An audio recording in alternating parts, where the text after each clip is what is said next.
and go live.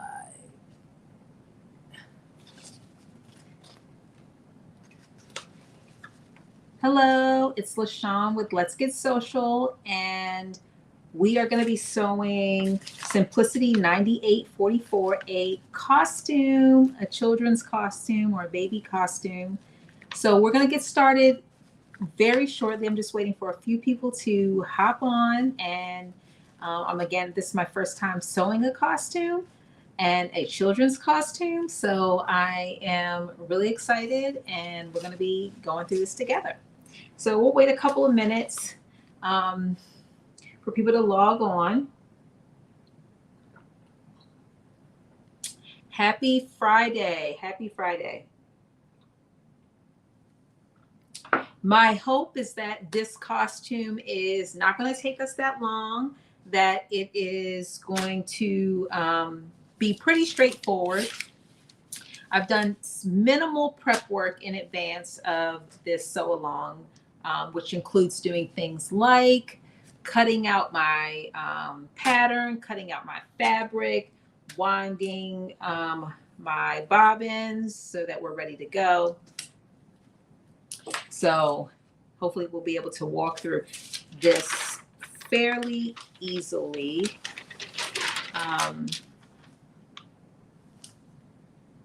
Yeah, fairly easily. All right.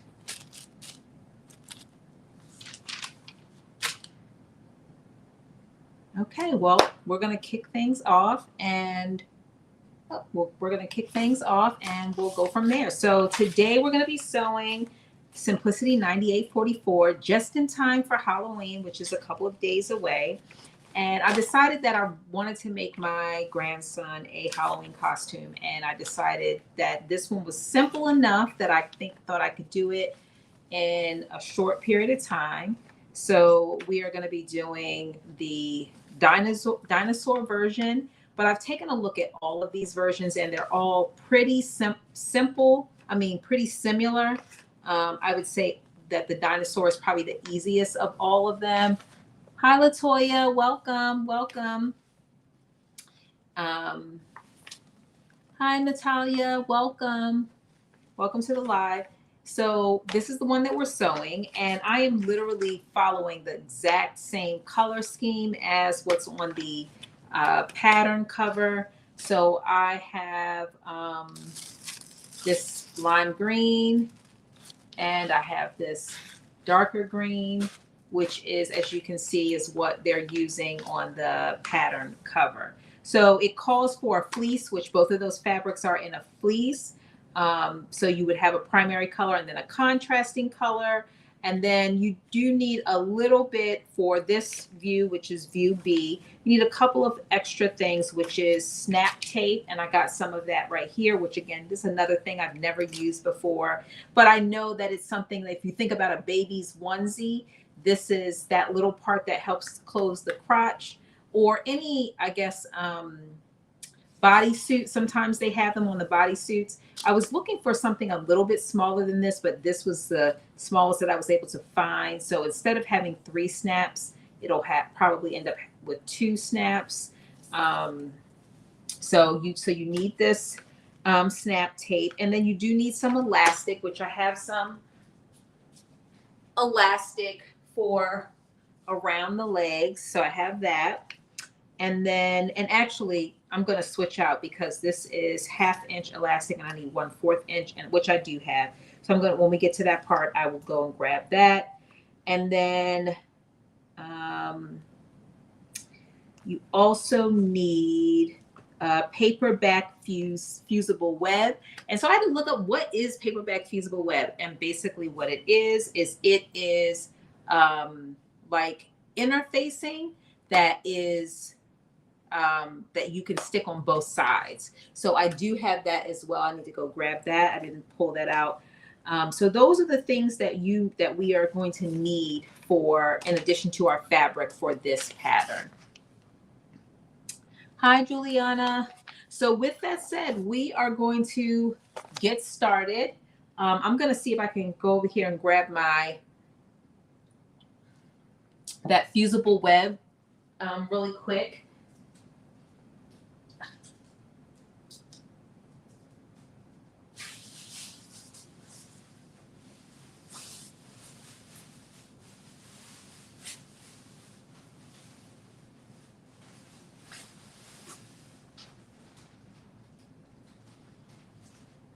Okay, so here is when I say fusible web, this is what it is. And like I said, it's basically like interfacing, except for it is, it sticks on both sides. That's the easiest way I can explain it. So I did grab that, and we will be using that as well.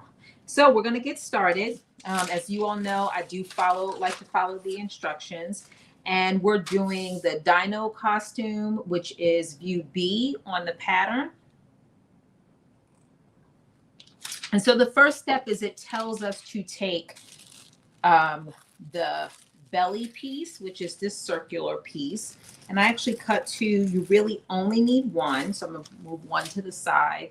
I take the belly piece, and which is piece number 11, and you are going to pin it to the wrong, you're going to pin the wrong side of this belly piece, which they look exact. Well, no, they don't actually look exactly the same. One side is a little bit more texture than the other.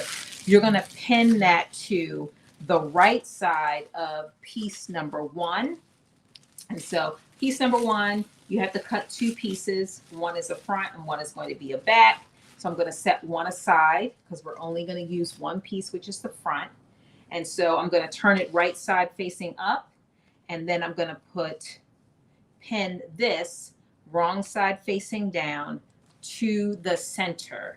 And so just so that those on TikTok can see what that looks like, here is the front of it, and here is the kind of the belly piece, and I'm going to pin this around. So I will be having to go back and forth because, as I mentioned earlier, I'm using two colors, and so I have a lime green bobbin and I have a dark green bobbin, and I'm going to be switching back and forth so that my colors match. So first steps first, I've got my pins, and I'm going to be pinning this down to the center. And I'm eyeballing the center of this. It's fairly easy to do, but I'm eyeballing the center of it. You do have this little kind of marking on your pattern piece that you can use to help you gauge where it would be, but you can pretty much eyeball it. So I'm pinning this down.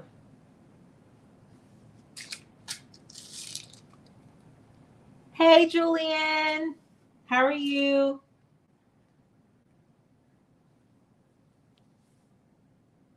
Yes. So Carmen, I am using the colors I am literally using the exact same colors as the pattern. So that lime green felt and the dark green felt is what I'm using. And I already, last night, I made my grandson some black pants to wear underneath of it and a black turtleneck, so that, because it's going to be cold. Well, I don't know if it's going to be cold, to be honest with you, because it was 80 degrees today. So if he doesn't need it, then he doesn't need it. It's not thick, so he could still wear it under it, because my grandson has a couple of different parties to go to tomorrow as well.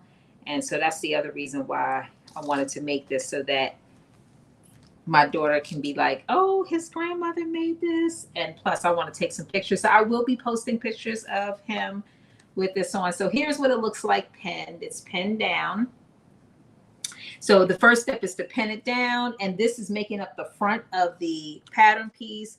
And so then it says that we're going to stitch close to the raw edge. And so like I mentioned earlier, and I'm just going to turn this a little bit. Like I mentioned earlier, I already put in the lime green thread, so that, and I'll be switching back and forth because I want it to all match up. So I'm going to stitch close to the edge around this circle.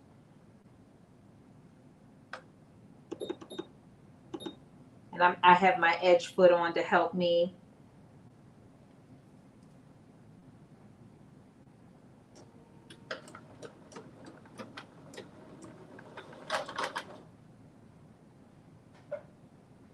Uh-oh, is something happening? Let me see. Uh-oh, let's see. I just finished cleaning out my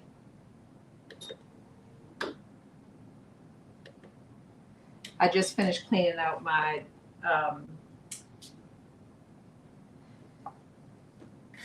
my sewing machine. So when I should have probably did a test. I should have probably did a test stitch first, but I did not.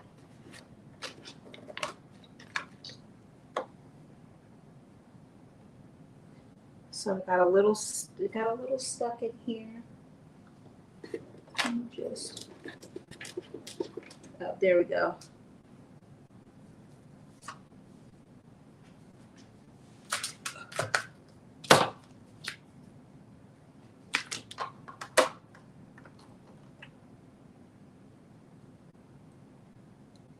All right, that's fine.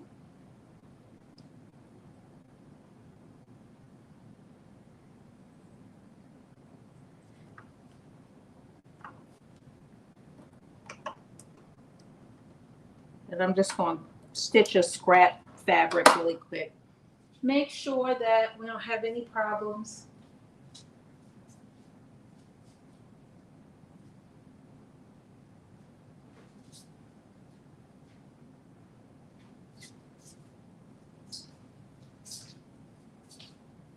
All right.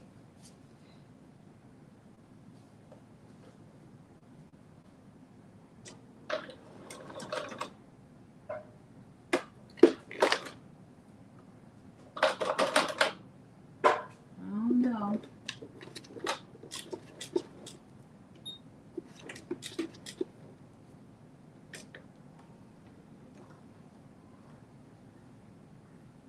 All right, let me try. Sometimes when you have issues, you just got to rethread it. That's what my friend Julian would tell me. Rethread it. So that's what I'm going to do.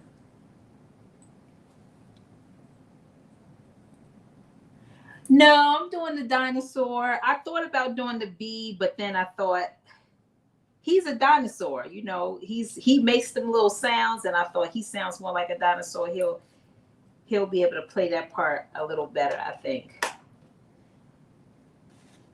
So yes, I am doing the dinosaur.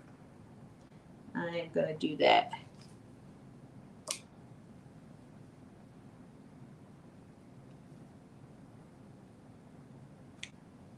All right, I'm going to re-thread this. And we're going to see if that.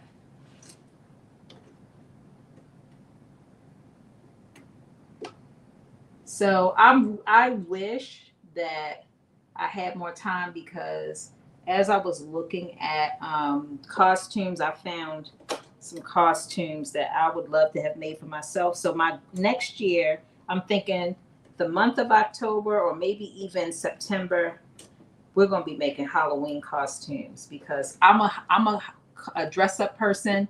I love to dress up. And Halloween is included in that. I'm usually a witch, but one year I was like Dracula, or whatever the woman version of Dracula is. One year I was a spider, because of course, you know, y'all know I love black. So, but I'm usually a witch. So I have like some witch hats in storage that I pull out every year. But I want to make something next year. All right, I think that did it. Yep, boom. So that is what we needed to do. So yeah, next year I'm definitely going to be making some Halloween costumes. I'll make my grandsons, and then I'm going to make some adult costumes for sure. All right, here we go. Let's try this again.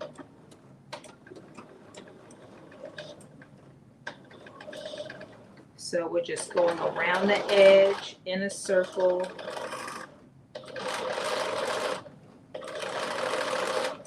So has anybody else ever made a costume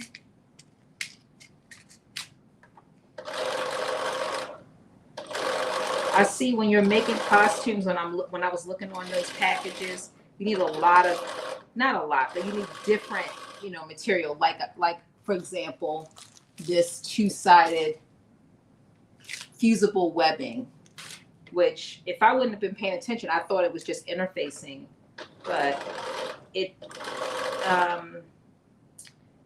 stitches on both sides. So I mean, it's sticky or tacky or glues down on both sides.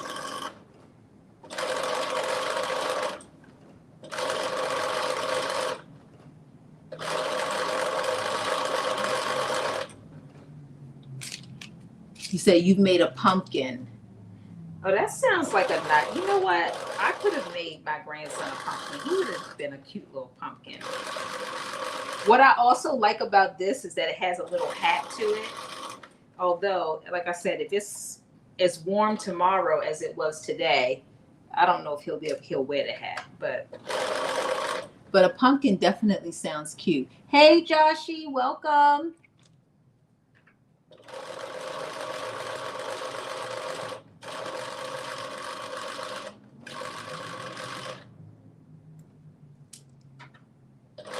So when I was trying to decide what to make, I had my oldest daughter help me. I was at the store picking through costumes, and at first I was gonna make him. He was gonna be a shark, but when I looked at what was all involved, I was like, "This is way beyond my costume making skill level. Let me stick with what I know, which is sewing and interfacing." Hi, Auntie Carol. You say you're driving. Well, thank you for getting on. Are you dressing up for Halloween? Are you going out in these streets on Halloween?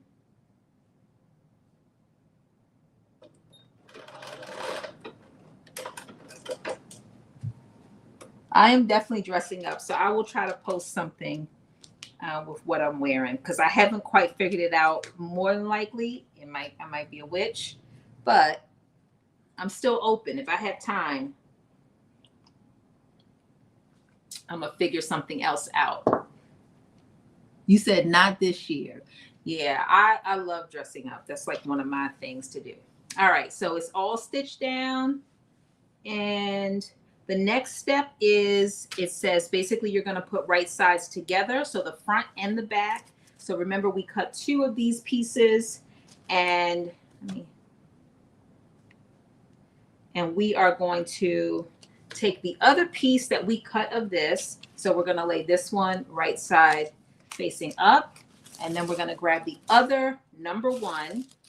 And you can't tell on the screen, but if you're familiar with felt, you know it has one side is like a more textured than the other. I say both sides are textured, but one side is more textured than the other, and I'm going with that more textured side. It's the outside. I'm not a person that sews with felt a lot, so fleece a lot. I'm sorry, I said felt, but it's fleece.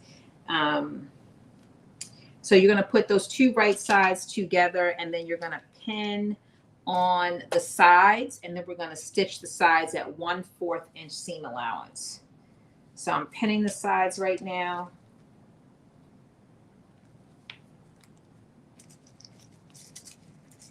Hey Kizzy, welcome.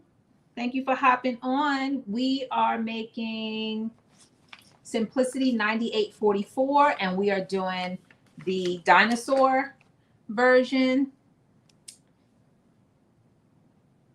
Let me see.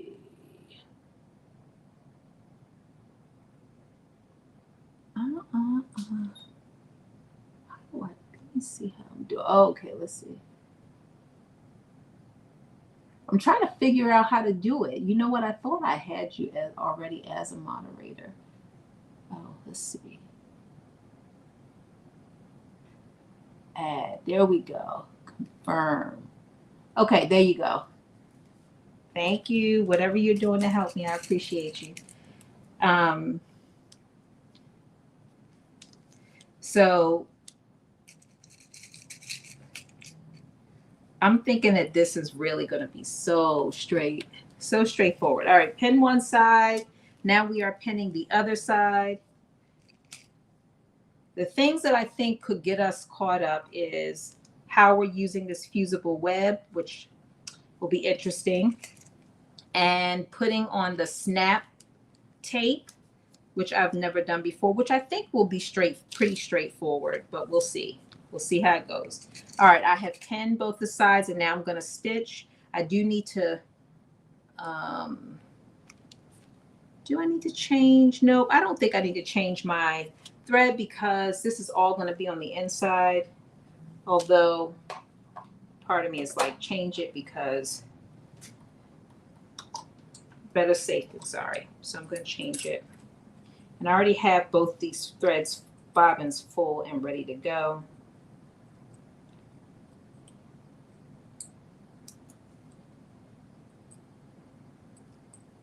All right, one in. The great thing about the sewing machine that has an automatic threader is that it definitely makes it so much easier to change your thread, especially for somebody like me who I have LASIK, but I have monovision, so one of my eyes is near and one of my eyes is farsighted. So I always got to make sure if I need to see something, I look through that's really, really close, and I'll look up through the right eye. But I don't have to worry about that because I can thread this bobbin with my eyes closed. I mean, thread the needle with my eyes closed.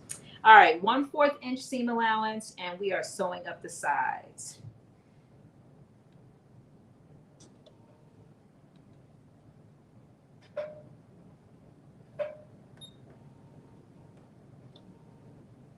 Come on. What's happening? I do something.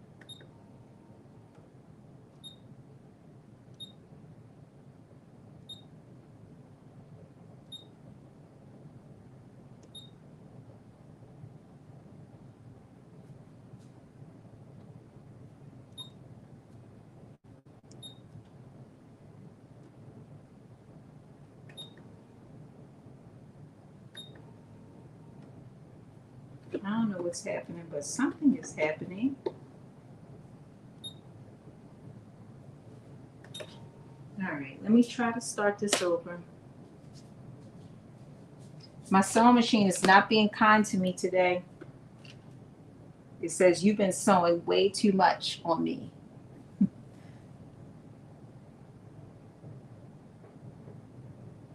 Hey, Kay Bella, welcome. Welcome, welcome. What'd you say, Carmen? Ain't nobody gonna see that? You said hug it one time, and I bet it worked. You know what? I need to do. It's been fine. You believe it or not, I have been sewing on and off all week long and have had no problems. The only thing I wanted to do in prep for this class to make sure I didn't have any problems is I went and cleaned my sewing machine out and oiled it down and changed the needle and all that. But I didn't do any kind of test run. I did that literally right before. So it's telling me I need to declutter it, but I already did that. So I just did all that right before because I have been sewing so much this week. Like almost every evening I've been sewing. All right, let's try again. Here we go. I turned it on. It's back on. Let's see what we got. What we're working with.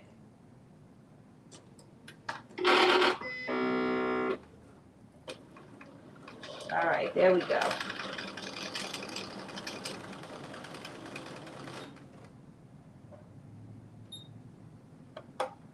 It's telling me.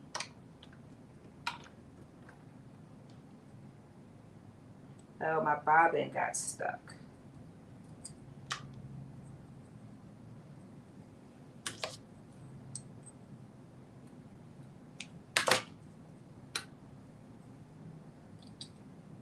Okay, here we go.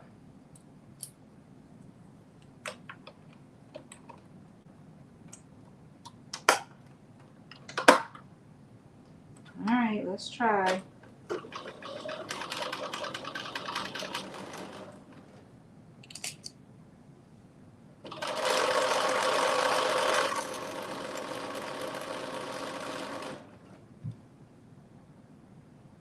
Hey, Latoya, welcome.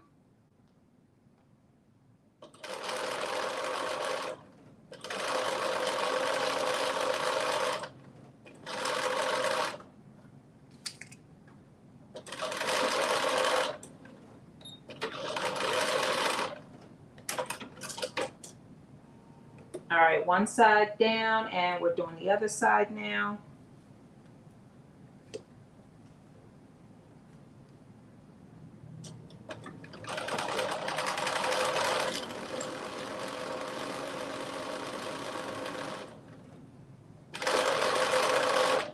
Well, I was like, why is my sewing machine sewing so slow? But I had it turned down.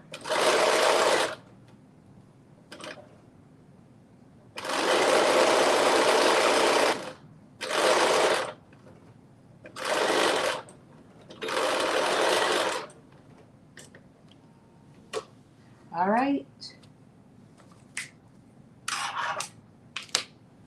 Sides are done. So front is done, sides are done, and now it's saying to press up 1/4 hem on the neck and armhole edges and then stitch them in place. So let me just show you what it's looking like so far. So this is wrong side out.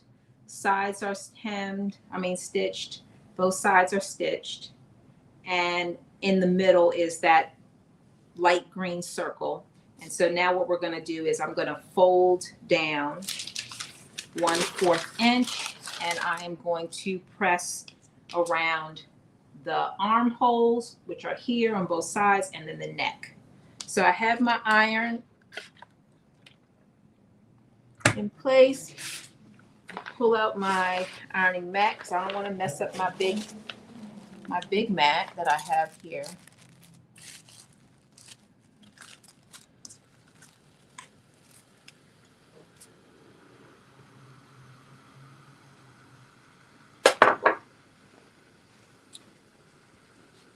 And then I'm just going to fold those in 1/4. And I don't know how this is going. I've never really ironed felt before, so we're going to see how this plays out. Okay, it's working.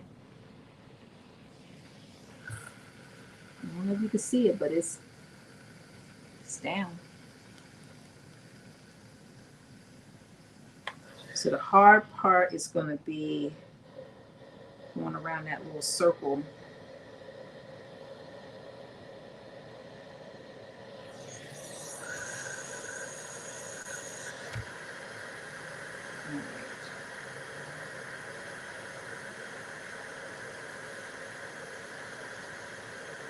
I know y'all probably hear that steam from that iron.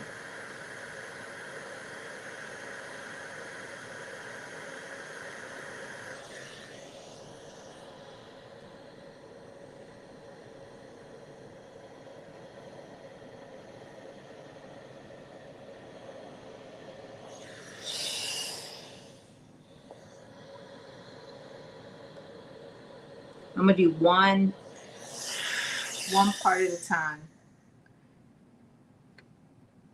just because I feel like that would be easier. So instead of using pins, I'm actually going to use it is fleece. I think I keep saying felt, but it is fleece. You said it requires felt would require low heat because it melts. Thank you for telling me that. I would not have known that, but it is fleece. But if I accidentally say felt, which I have, it is fleece. And I have this on cotton, which is like one of the highest settings on the iron. And it seems like it's holding up okay. So I'm about to, I folded it in 1/4 inch and I'm about to stitch this around. And then I will do the other side.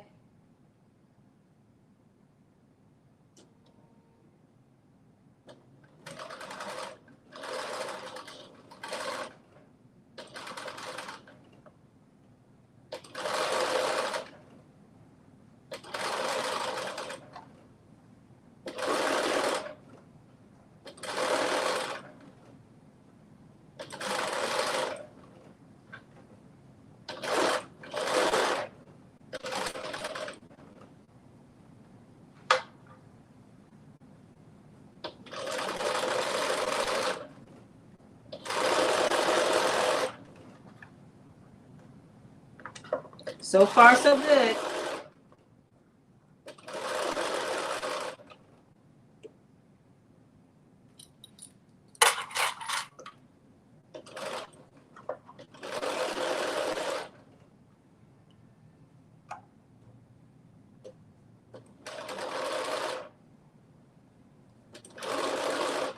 I almost feel like, this step you should be able to skip because, I mean, somebody who works with fleece all the time, does it like, what do you call it? I always say shred, but do you have to worry about it like coming apart?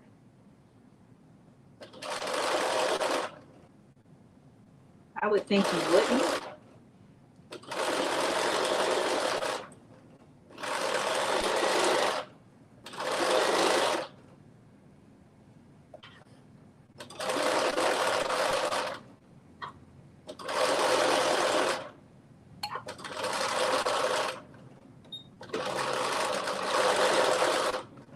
All right, one side down. I don't know if you can see that, but this is the outside. And you almost can't really see it, but that's what it looks like. It does not fray. Thank you for fray because I never remember. I always want to say shred. You said it's made from poly. Yes, it says fleece can handle that high heat. Thank you. And it's made from polyester and it does not fray. Thank you so much. I appreciate that because I definitely have not. This is really my first time working with fleece. Actually, you know what? I did buy some fleece to make a hat and gloves once. But this is definitely way more involved than that. Ooh.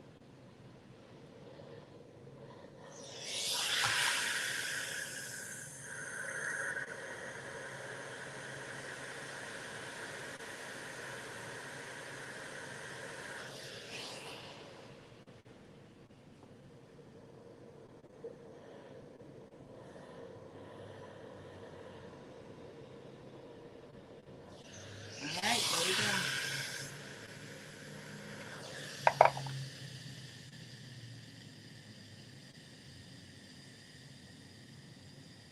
Oh, so it doesn't look rough folded over. Yeah, you know what? I mean, it definitely doesn't look much different.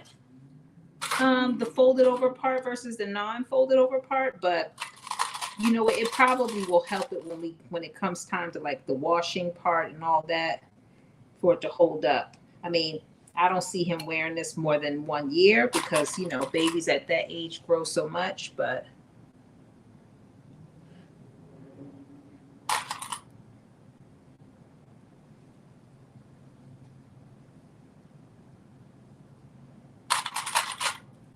I'm just clipping it just to keep it in place till we get the stitch in. But it is ironing really well, so it's not giving me a hard time at all. It's laying down, even on the curved part.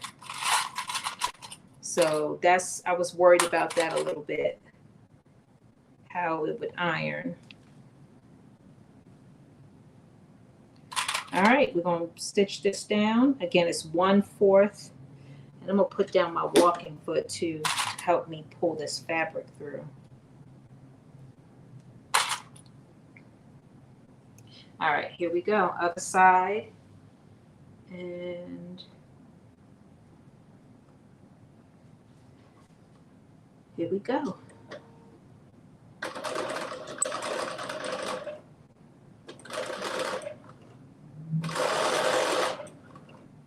Oh yeah, walking foot is making a huge difference.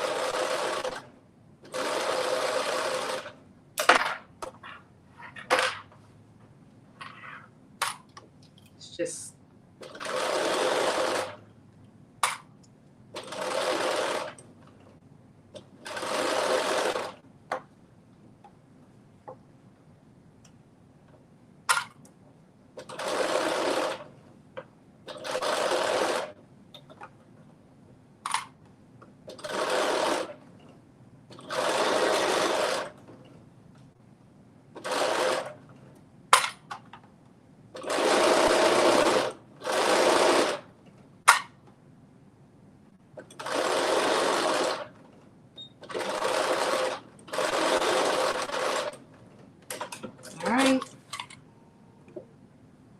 So both of the arms are down, and now we just have to do the neck. And let me just show you, I mean, if you can see it a little bit. So this is from the right side that you're looking at, and I'm gonna clip that little piece that's kind of sticking out a little bit. There we go. And you can't see it. And I'll probably do the same thing on this side.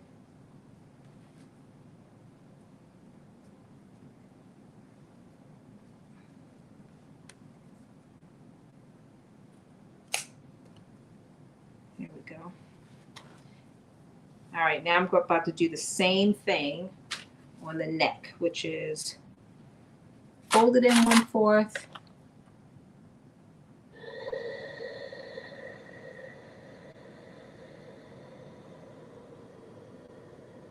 The neck is a little bit easier because the curve is not as narrow.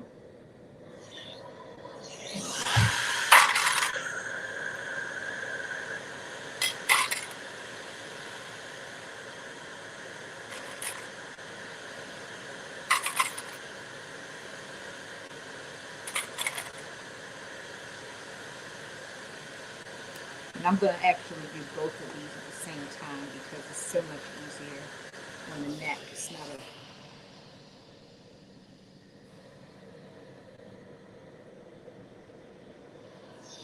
Ooh, Lord.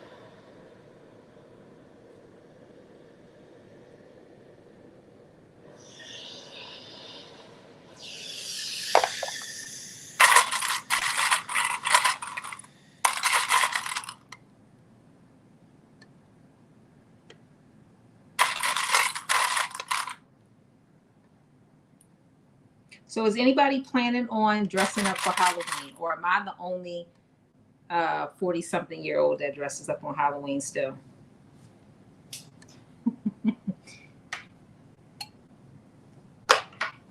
I'm not going trick-or-treating. I'm just dressing up on Halloween. I'm going to a Halloween party, though. A couple.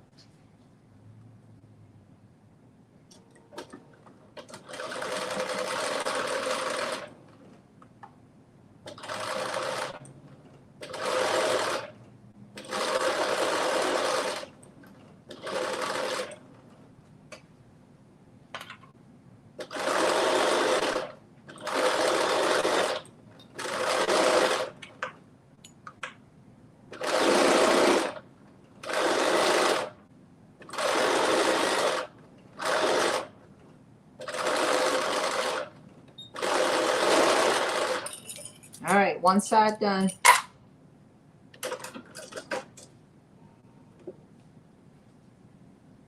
Oh, that looks really good. Okay. And here we go to the other side.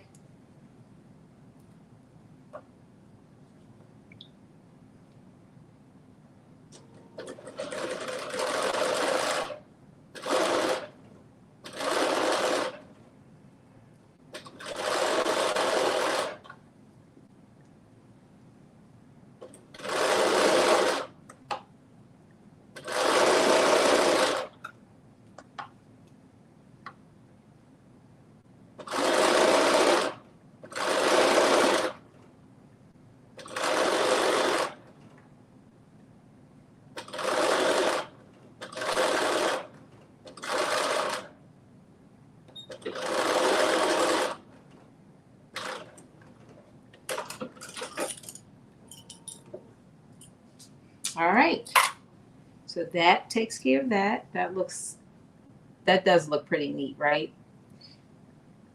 Same thing on this side. It looks pretty neat, pretty well put together. Okay, so we have, let me see, that was step,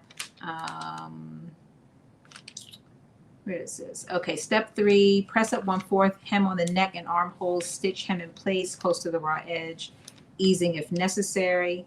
And then it says, when applying the snap tape, be sure to line up the socket and the ball strip so that they will match. And so based on that, It doesn't say, but it doesn't say it exactly, but we will be using, so I'm thinking that the snap tape is only going to be in this crotch area, but apparently it's also going to be at the top. So where is it? Okay, here we go. So the way the snap tape comes is it comes already snapped together. So both of the pieces are already lined up. So I'm thinking, because this is a little bit wider than what I really wanted it to be, it goes, if you look at the snap tape,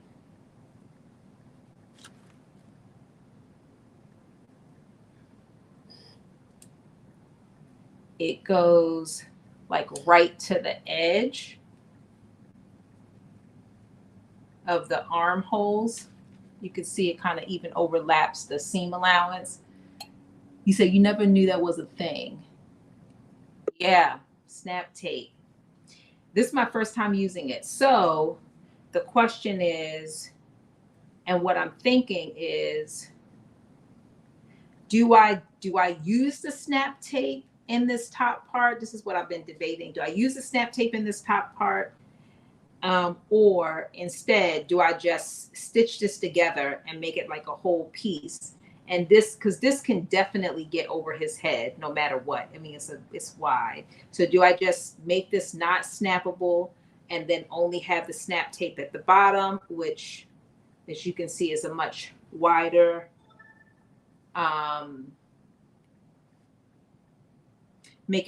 it's much wider at the bottom.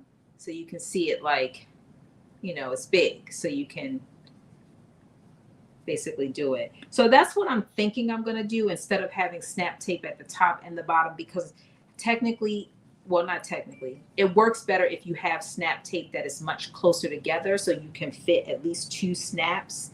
And I can fit 2 snaps, but it's going to be a struggle. So I'm just going to put it at the bottom. So what we're getting ready to do now, but the instructions, just so that you know, the instructions calls for it at the top, and then you'll also do it at the bottom, but we're going to just do it at the bottom. So I'm just going to stitch this, do the same thing that we just did, which is on the sides, which is stitch this top together on both sides, and then we'll move on to the next step.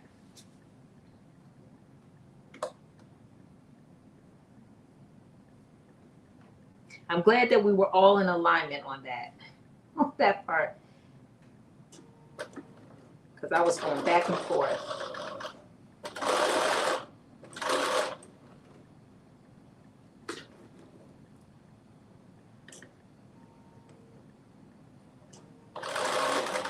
Yeah, I think it called for like one. What did it call for? It called for 1/2 inch snap tape, and I think I have 3/4 inch snap tape. Whatever it is, I didn't have the exact one it wanted. This was the smallest that I could find.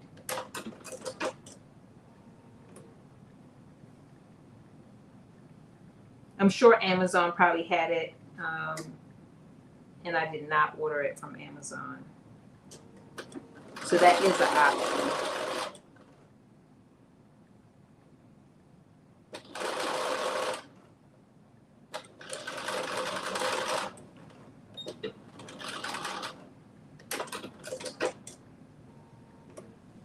So just like that, we are done. Well, not done. We're done with the top, putting the top part together. I'm just going to show you what that will look like. So this is what it looks like so far. So again, this is going to be, instead of a snapping, it's going to go over his head, and we'll put his arms through, which again, this is more than enough room to get it over his head. So, and you said, let me see, you said put it on the bottom. Yes. Or join one on the other side. Save some. That's not too. Yes, I'm definitely going to save some, because it's not going to, it would have been a little struggle to try to get it both snaps in this little piece. So if I would have thought about it, I would have made these a little bit wider, probably like 1/4 of an inch wider on each side. And then that way the snap tape would have fit, but it's, you know, I don't think we need it. It looks really good this way. So we don't really have to worry about it, but we will have to put it at the bottom because we'll have to, you know, fix this bottom up. So, okay, so since we didn't use the snap tape, we are going to skip steps 4, 5, 6, 7, and 8, because all of those steps are telling you how to fix the snap tape. And we might have to come back to them when we do the bottom part. And let me just see, is it telling us to put it at the bottom right now? Let me see. Leg finishing, prepare. Yes, so we are going, so yes, so now we are going to put the snap tape at the bottom. So I'm going to turn this back, put the right side to the inside, and we are going to do the snap tape on the bottom part, the crotch part of this costume. So I'm just going to measure it out. So it's going to have exactly 4 snaps. We'll have 4. Let me just make sure that's enough to cover both of those pieces. Yep. We're going to do 4 snaps. So I'm going to cut this.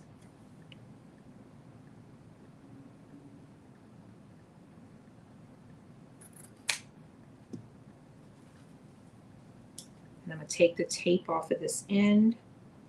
Okay, so when we're putting the snap tape on, it is telling us to pin the ball section of the snap tape to the right side. And let me just make sure it's not giving us a separate instructions. Nope, it's not. Okay, prepare stitch snap tape to lower edge of bubble suit in the same manner as for the back costume. So this, remember, so there's 4 costumes in this kit, and so it tells us to go to the back costume to see how it's telling you to fix the snap tape to the bottom part. So let's see, is this the back? Yep, here we go. So here we are at the back costume, and here we are at, okay, here we go. So it says, press the leg edges to the inside along the fold line and casing, which we do have to do casing. So this is the other thing. So before we put the snap tape on, we do have to put elastic in. So we have to create a casing at the leg part to put the elastic through. So I'm going to create that casing now, and then we are going to, but before I do that, I'm just snipping these little edges, the seam allowance, just a little bit so that it folds up in the casing nice on this side. Okay. And the same thing for the other side. Oh, for some reason this didn't stitch all the way. So let me just restitch this.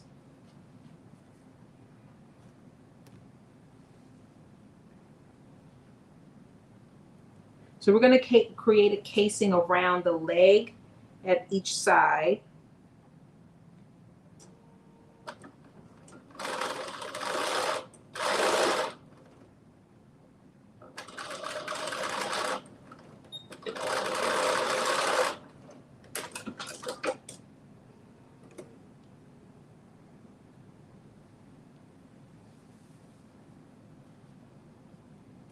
So it says create a 1, let me see where we at. It's saying 3/8 of an inch. So we're going to create a 3/8 of an inch casing. And let me just get my, I actually have,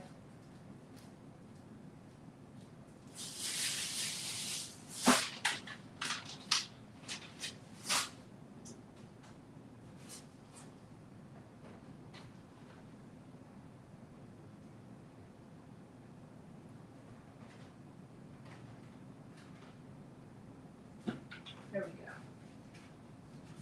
So I actually have 2 different elastics. I have, it tells us a 1/4 inch elastic, which I have here. But I also have this cord elastic, which I was thinking might work a little bit better. Um, Hey Anna, how are you? Yes, I am making my grandson a Halloween costume, making him this dinosaur costume right here. That's what I'm making. So we are literally putting together this this part of it. So we're doing the dinosaur, but we're putting together this part of it, and then we will do the second part, which is these dinosaur, I guess the cape. We'll be doing that.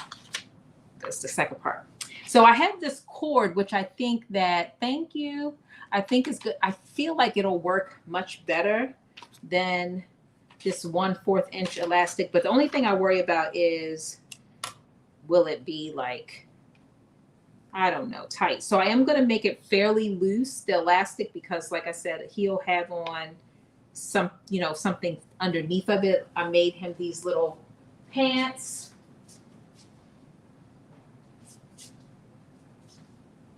Which I'm going to make them a little bit smaller, but I made him these little pants and I made him a turtleneck top to go with it. But so these pants will be underneath of his costume. So I want to make sure that they can fit underneath of it without any problem. So I'm going to make it fairly loose. But first things first, let's go ahead and fold this under 3/8, and we're going to make the casing that the elastic is going to fit in. So I'm just going to clip it because, or actually, you know what I'm going to do? I'm going to go ahead and press it, and then, because it stays really well when you press it. So I'm going to press it, and then I will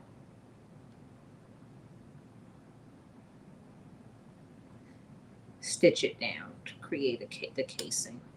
But let me know your thoughts. What are your thoughts about the cord versus the flat elastic? I'm feeling like the cord is going to be better, probably.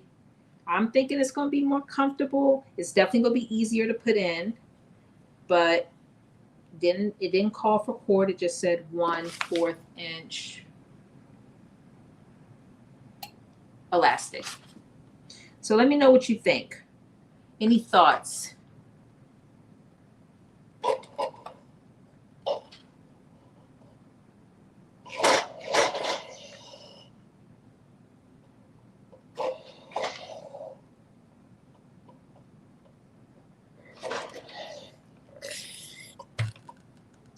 And I'll just clip this.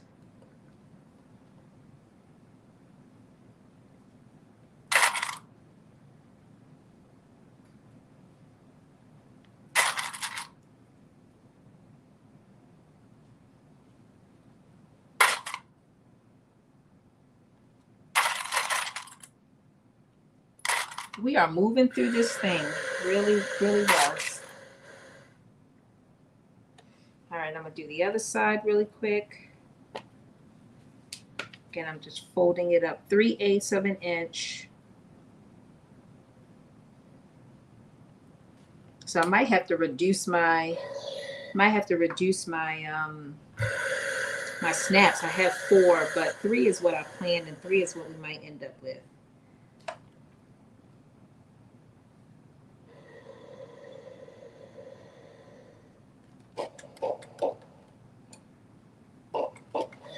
Well, I think I ran out of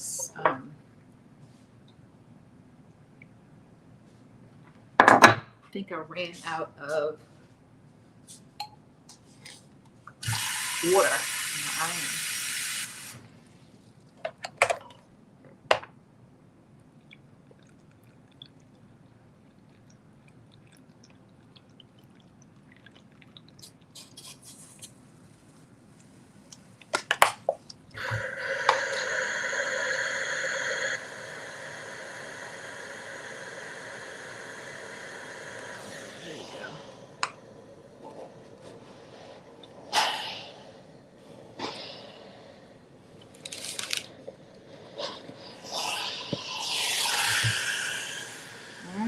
I'm just going to clip this down so it stays.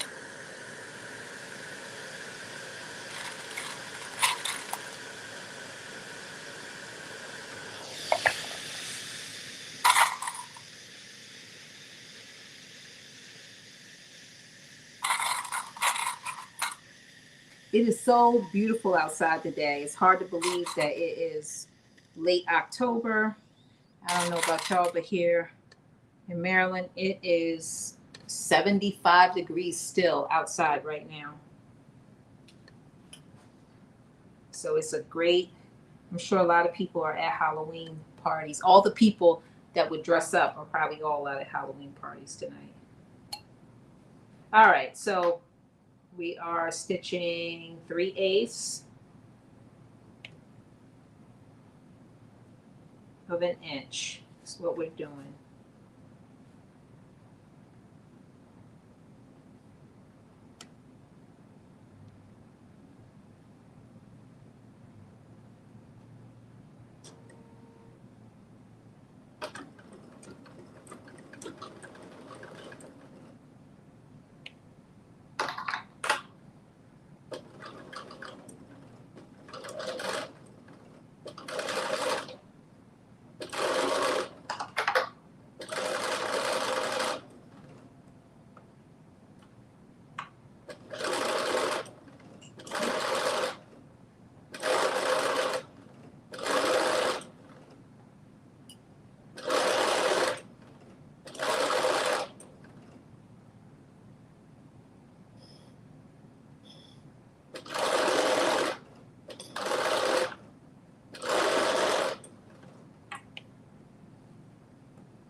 All right, one leg down. Who's that? Let's see. Hey, Aronica. Happy Friday. Happy Friday. Okay, so this is what one casing looks like. I am very nervous about getting a 1/4 inch. I'm going to be honest with you. I think I'm going with the cord instead. I mean, it's not 1/4 probably can get through there. Yeah, it probably can. But I'm nervous about it. So we'll see.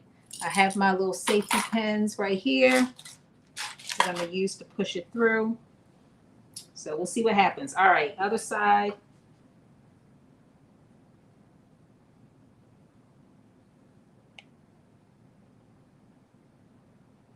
Here we go, another. So again, we're creating a casing around so we can have the elastic go around the legs. And we are doing this at 3/8 of an inch seam allowance.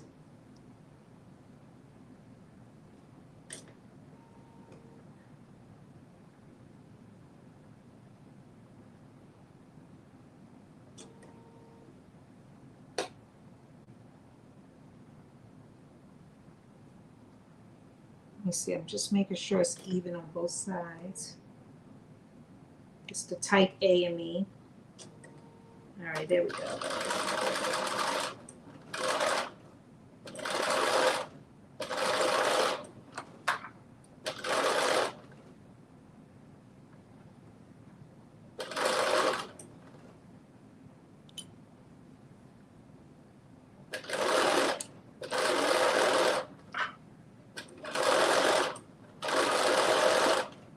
I kind of like working with this fleece. It's not bad to work with. It's pretty easy in terms of like managing it.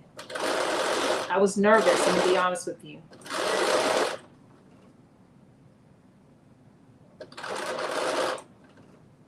I was nervous, but we're just moving right along without issue.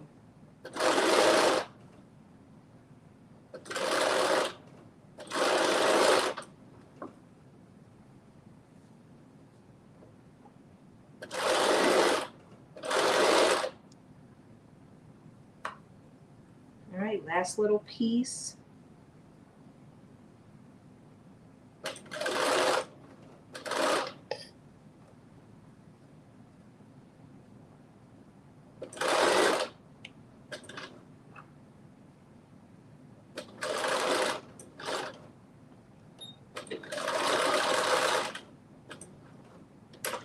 All right. Casing has been created. Hi, Zena. Welcome. So for those that are just joining, we are creating costume. We're actually doing, so this is Simplicity 9844, and we are doing the dragon. We are just finishing kind of the bodice part of the dragon, or not finishing, but almost finished. So here's what it looks like so far. And we just made casing in the bottom, for which we are going to slip in some elastic. And I had a question out to everyone, which is, should we go with the 1/4 inch flat, or should we go with the cord? The cord will definitely be easier.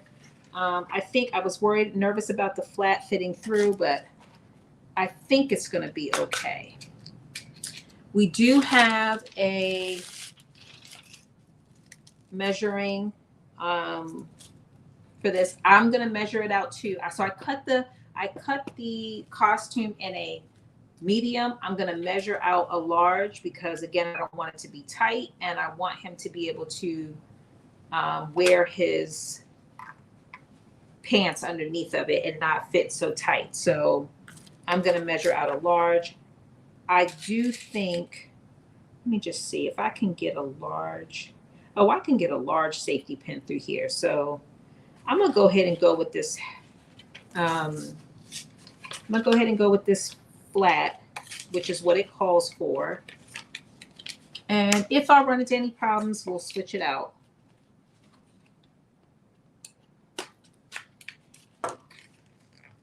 And then once we put this on, then we will put on the snaps. We'll put on the snap tape. So elastic first, snap tape second. Yeah, this is pretty little. I don't know if you can see this, but it is very little. So I'm measuring out amount for a large. And I'm putting in a safety pin on one end to clip to the end. And then I'm putting in a safety pin on the other end, the bigger one, so that I'm going to try to use to fish it through. If I can get this big giant safety pin through, then I know it's bigger than the elastic. Not going to be a problem if I can get it in there.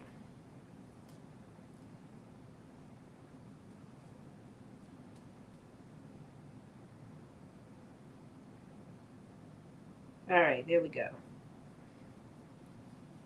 So we are fishing the elastic through, and it's going through quite easy, I might add. Knock on wood or something close to wood. Hi, Cynthia. Welcome. Thank you for joining. Happy Friday.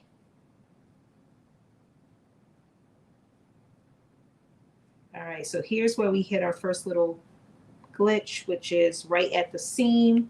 So I did try to cut down the seam a bit to make it easier for this to go through, but it is not liking it, and it is not wanting to go through.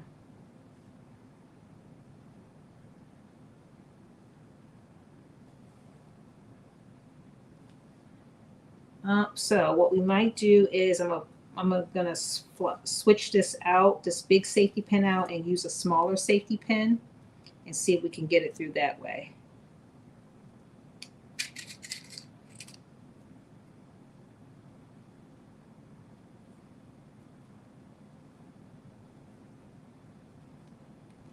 Smaller safety pin is definitely going through easier.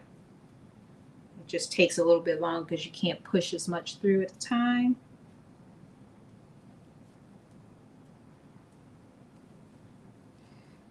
All right, so while I'm fishing this through, I'm just looking at, come on, don't give me a hard time.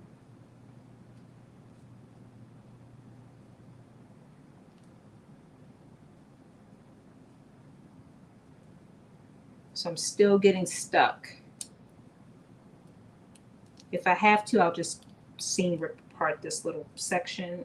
Oh, okay, there we go. We got it.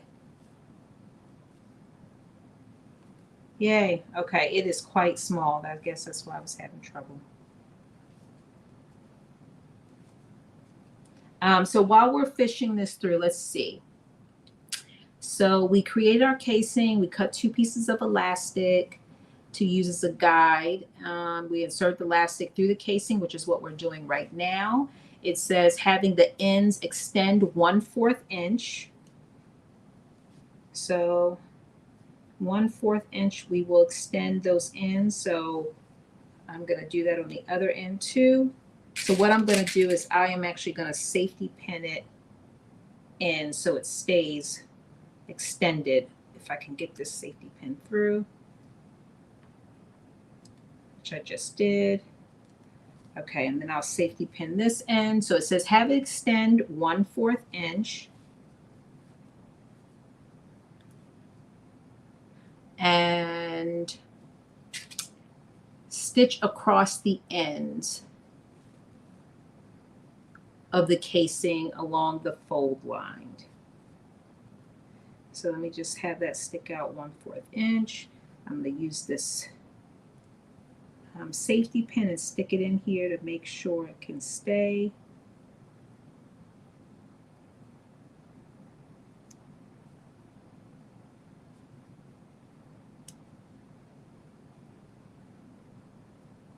All right, there we go.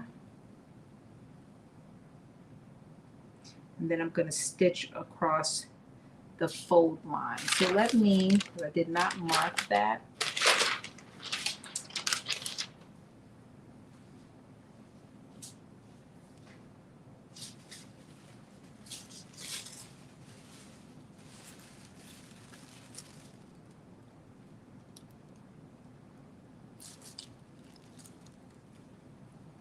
Okay, here we go.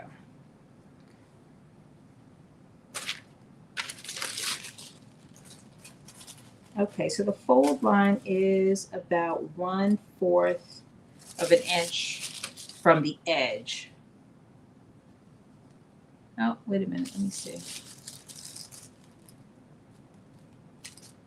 Yes.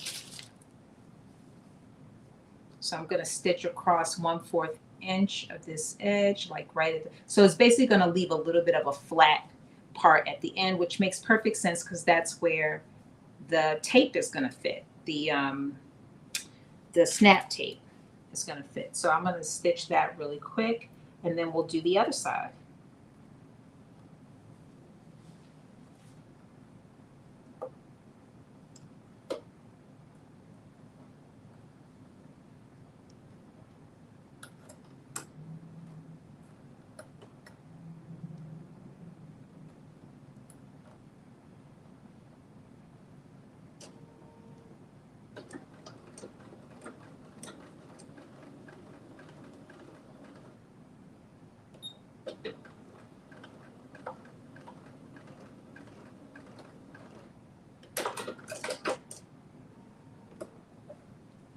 All right, so one side is done.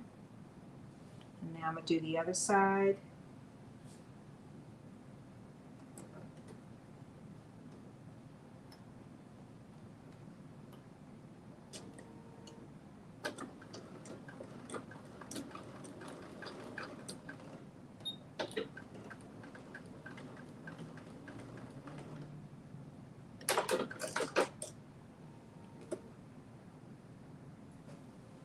All right. So if you can see, this is what the one side looks like now. There we go. Now we're going to do the other side. So again, I measured this out. I cut the costume in a medium, but I am using large elastic because again, I want him to be able to fit his pants underneath without any issue.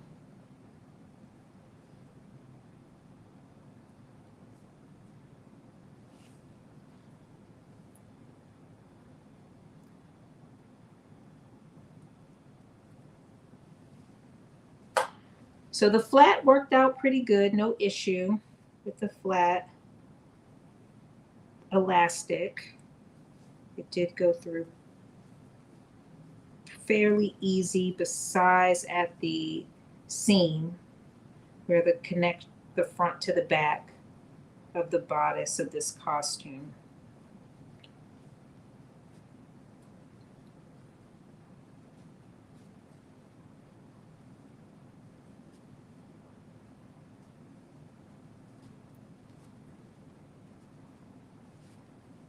All right. We are just moving right along. Okay. So now let me see if I can get this through. Same issue as on the other side, which is trying to get it through. I'm so glad I cut back that seam, because if I wouldn't have cut it back, it would have been even harder than this to get through.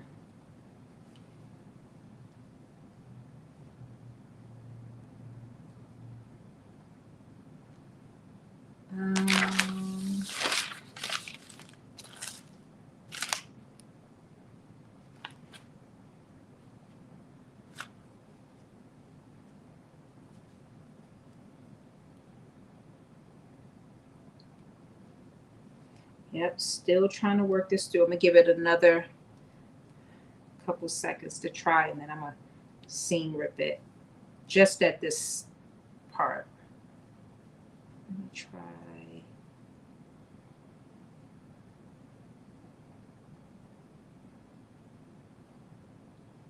Try to go through the top. Try to push it through the bottom.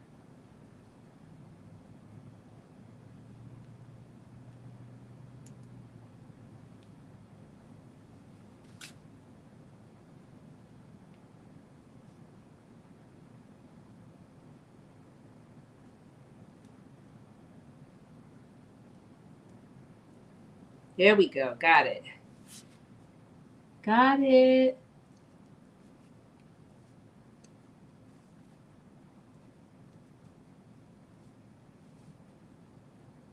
That's a little trick that I had learned a while ago, which is when you have to make casing, go in and clip that seam allowance right if you have two pieces that connect together, because it will help make it easier for the elastic to get through that seam where those two pieces connect.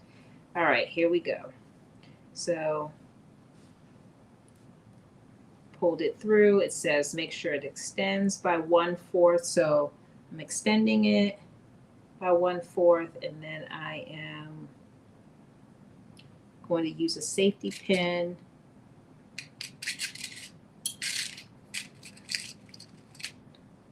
to hold it in place.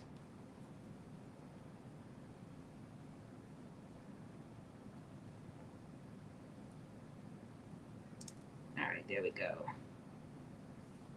Then I'll stitch that end, and then I'll do the same thing on this side.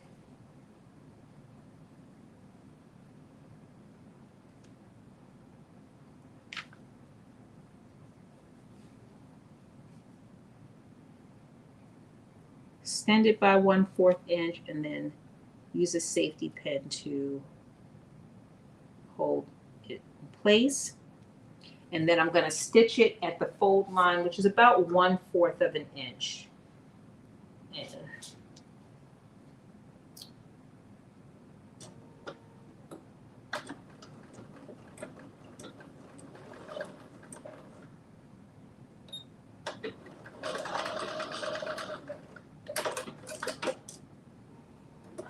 all right, one side down. Now we'll do this side.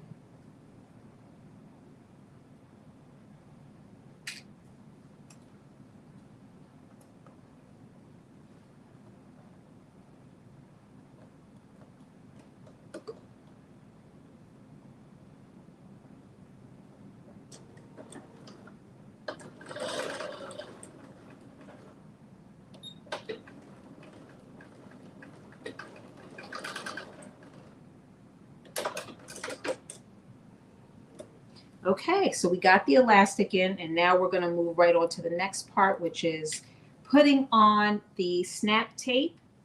So I'm going to turn this, put the right side inside. And actually what it looks like is that one side goes on the wrong side of the fabric and one side goes on the right side of the fabric. So we're going to figure that out soon too. Okay, so I am definitely going to be doing 3 snaps and not 4, because since we had to use some to make that casing, it definitely changed the available fabric. So I'm going to do 3 and not the 4. So, all right, so our next step is, it says we're going to pin the, okay, well, let me go back up a little bit. Insert the elastic, which we did, stitch across the ends of the casing along the fold line. When applying the snap tape, be sure to line up the socket and the ball strip so that they will match when they're snapped, which we will do. Cut the snap tape so that snaps are evenly spaced from the ends and that the tape is a 1/2 inch longer than inside leg edges. 1/2 inch longer than inside the leg edges.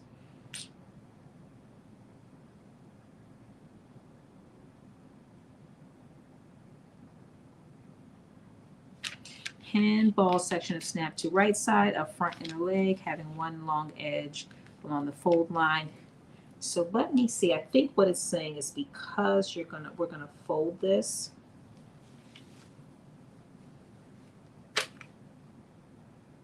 Hey, Jalen.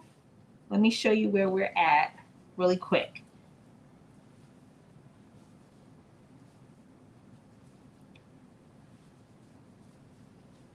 Here we go. This is where we're at. This is the bottom. Here we go. All right, going back because I got to move right along. All right, so snap tape. So it looks like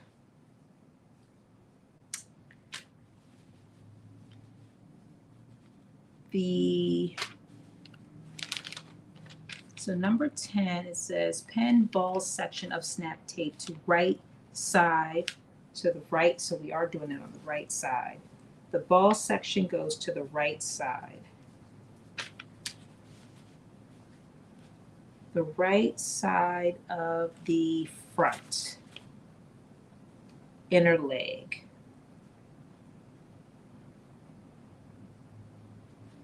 All right, so I have it front facing up. So front is facing up. And I am going to measure this. So it tells us to measure it so that the tape snaps are evenly spaced from the ends. And then it says also, this is what it says in step 9. So this evenly spaced from the ends and that the tape is a 1/2 inch longer than inside the leg edges. So when I'm looking at the pictures, because it looks like it has it folded up around. So I'm going to literally cut this.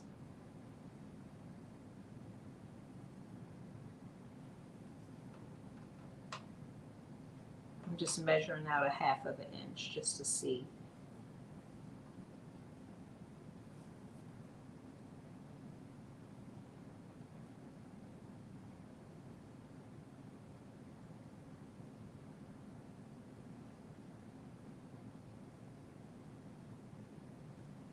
I believe it wants us to wrap it onto the inside, which I think we can do. So I'm cutting this right at the edge, which is leaving about this, it's leaving this much, which fits perfectly, and it does extend beyond about a 1/2 inch, maybe a little teeny bit less than a 1/2 inch. So it's saying, okay, so we have that. So it says pin the ball section of the snap tape to the right side. So the ball section. So I'm taking this apart. So it's 2 pieces and I'm pinning this part.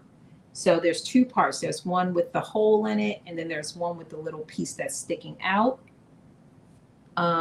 So, I'm thinking this is the ball section and then this is the socket section. But guess what? We're going to Google it. Ball section of snap tape. Here we go.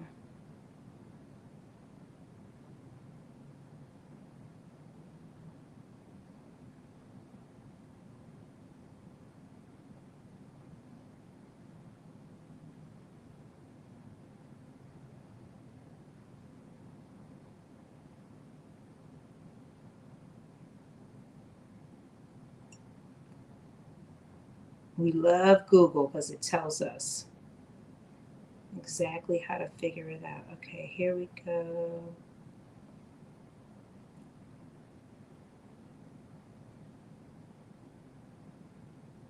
I'm looking for a quick answer. Name the snap parts. Here we go.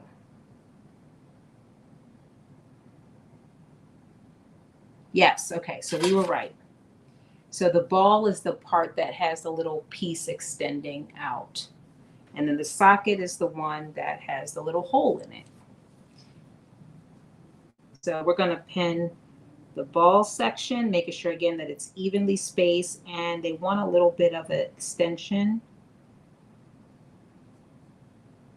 And we have a little less than a 1/2 inch of extension, but it's okay. We're going to make it work.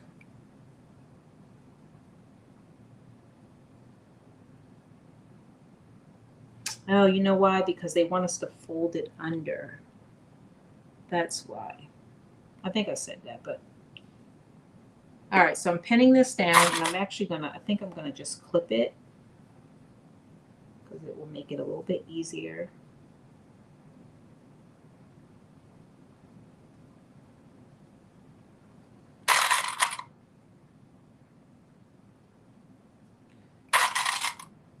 Okay, so now it says pin ball section of snap tape to the right side of the inner leg, having one long edge of fold line, turning in the ends using a zipper foot. Stitch the tape in place as shown.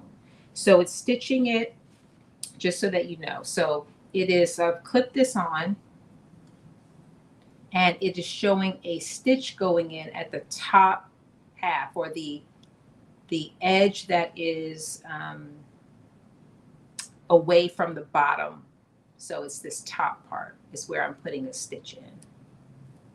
And I'm actually going to adjust it just a little bit because this side has a little bit more. And then I'm going to put that stitch in.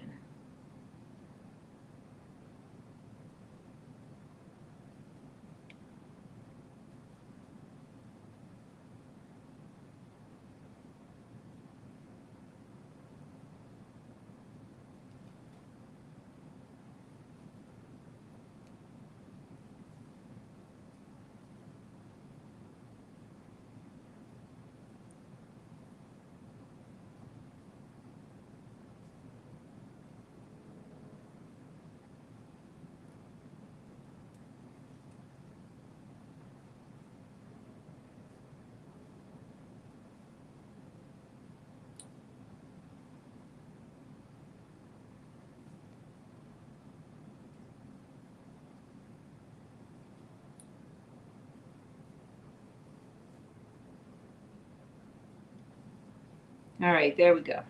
So now I'm about to stitch this. Oh, but first I'm going to put on a zipper foot and then stitch it.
So I am stitching down. Yes, I am using, Joshy, I am using a zipper foot to stitch it down. And I'm stitching at the very top. And actually, you know what? I'm gonna use black. I did pull out black. Where's my black?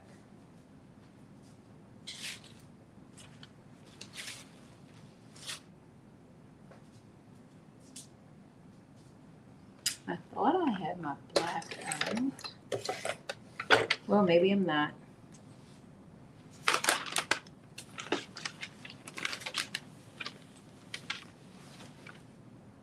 Okay, I'm gonna keep my green in because for some reason, I don't know what I did with my black.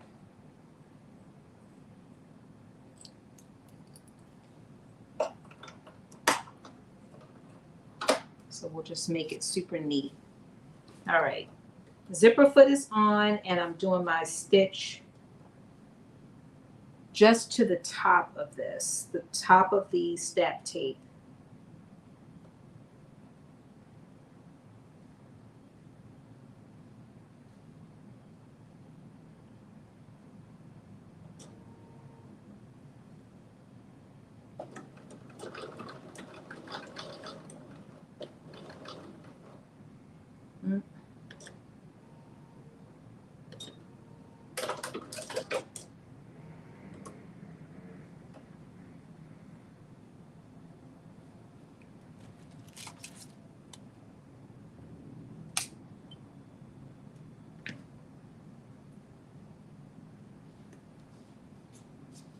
I need my black.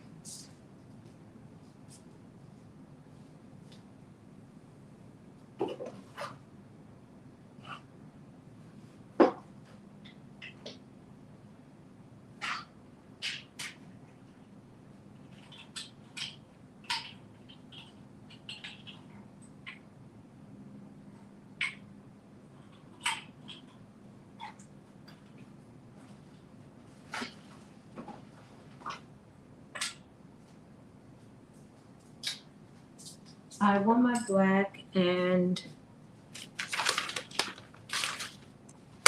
because I know I've pulled it out.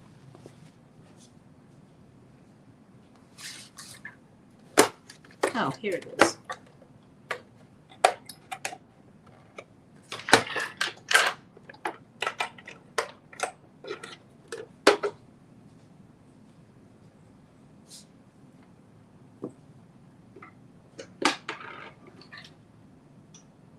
Hey, Tydree. Thank you for joining. So we are sewing on snap tape onto this costume. That's what step we're at right now.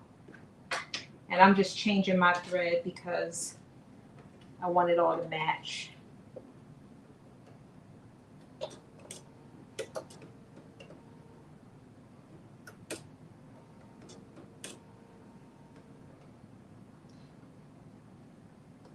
This is my first time ever sewing on snap tape.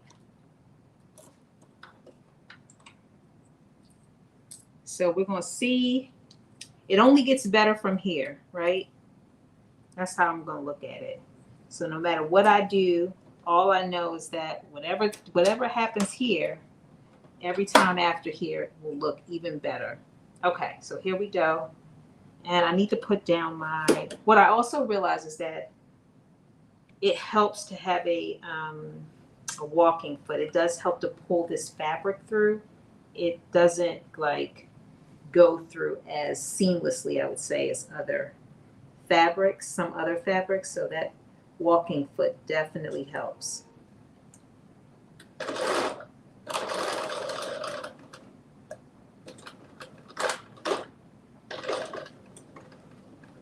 Here we go.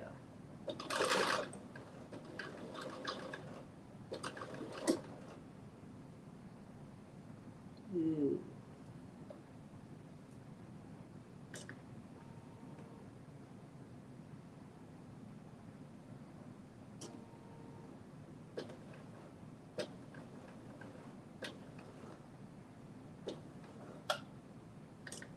Now I see why they want you to use your zipper foot, because you can definitely get your foot can definitely get caught on those snaps, which is what's happening to me a little bit.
Okay, here's what it looks like.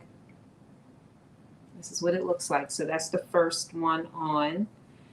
So the next step, it says, so that was step 10, where we stitched the pinball section of the snap to the right side of the front inner leg. And now we, using a zipper foot. And so now we're going to turn the snap tape to the inside along the fold line and stitch it close to the remaining edge.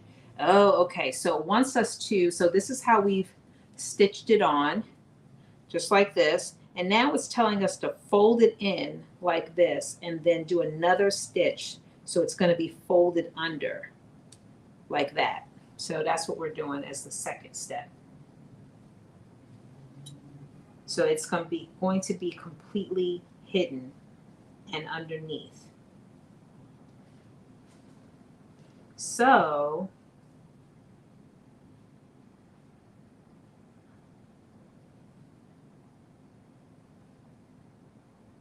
because of that, I'm actually going to, remember I told you you have to switch the, and this, because this is going to show from the outside.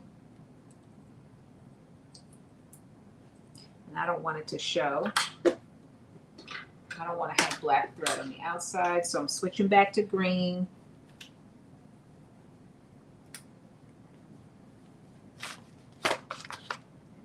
So that from the outside, it will just be green.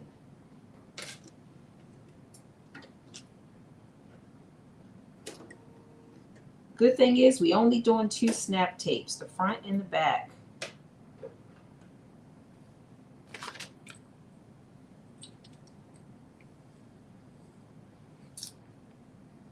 Hey, welcome. Welcome, welcome. Happy Friday. I'm glad you joined. Here's what we're making, a costume. We're actually making the dinosaur, and we are putting the snap tape in the bodice part. So we're just putting the front side in first, and then we're putting the back side in. Then actually that's the last step with the bodice, and we're going to move on to, I think it's the last step. Let me see. No, we got to put the tail on. There is a tail that we will be putting on. So that will be the last step.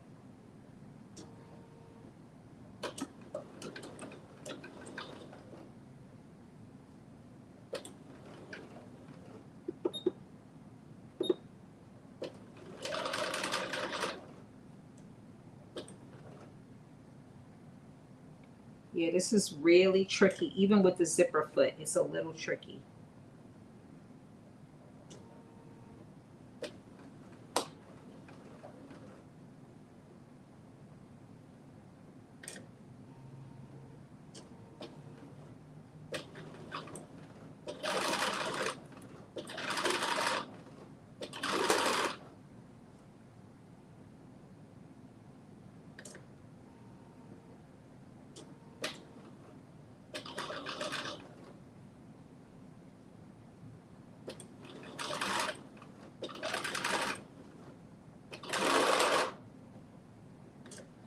And it takes a little bit of manipulation to maneuver those snaps under, even with the zipper foot. So I'm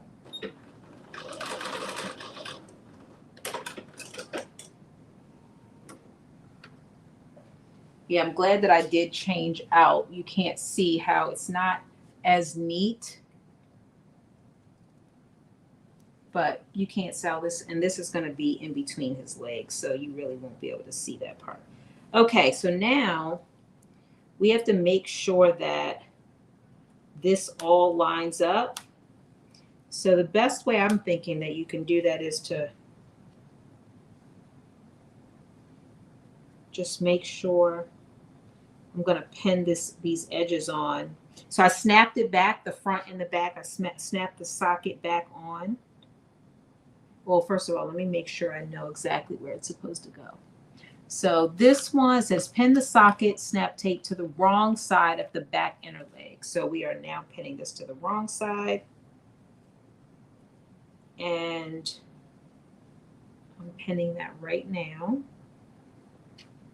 And I'm actually going to clip it because it's easier to take these clips out. I'm going to clip it and then I'll unsnap it. But I'm doing this just to make sure that it's all going to line up.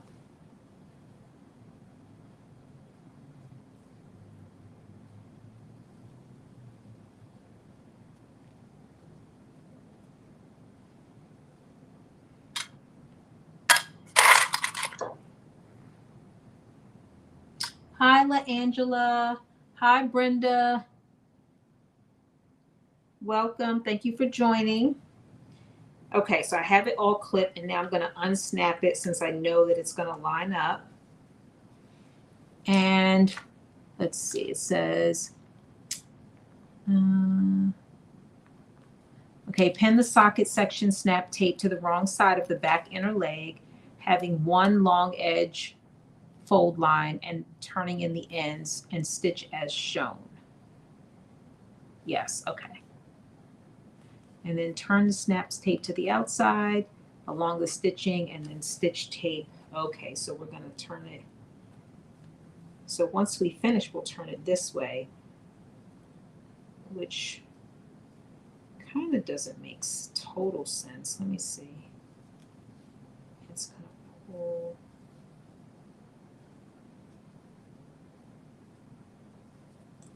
So basically it's telling us to do the same thing that we did on the front side, on the back. So we are stitching the socket to the inside, and we're again going to stitch that at the side that's furthest away from the edge. So here's the edge. We're going to stitch down at this bottom. So along this line using our zipper foot. Once we stitch that on, then we're going to fold it to the outside. So it's going to be facing the outside. And we're going to stitch again along the bottom part. So it'll be just like this. And then it'll fold that. Both of those pieces will be kind of folded. So, all right, first steps first, which is to stitch this at the top or the edge that's furthest away. This one should be a little bit easier because you don't have those balls sticking up. So it should be able to just move smoothly under the zipper foot. If you have a much more narrower zipper foot also, it probably is going to be a little bit easier.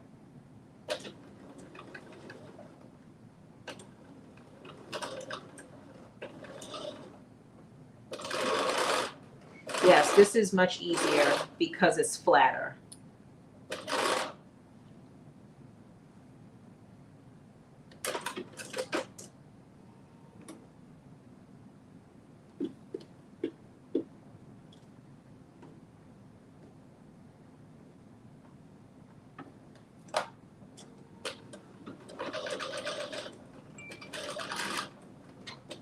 Still have to take your time a little bit, but it's definitely a little easier.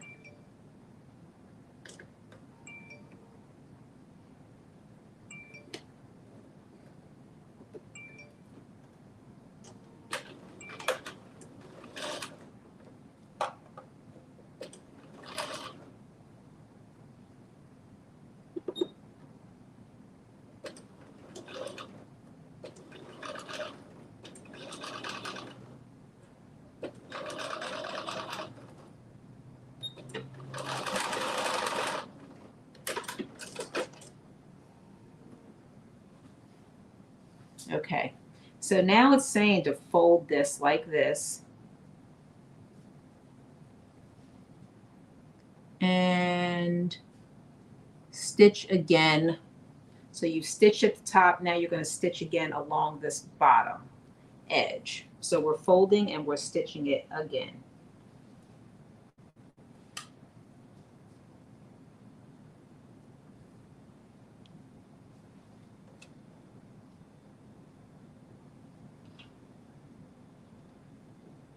So same thing we did on the front, but just in the opposite direction.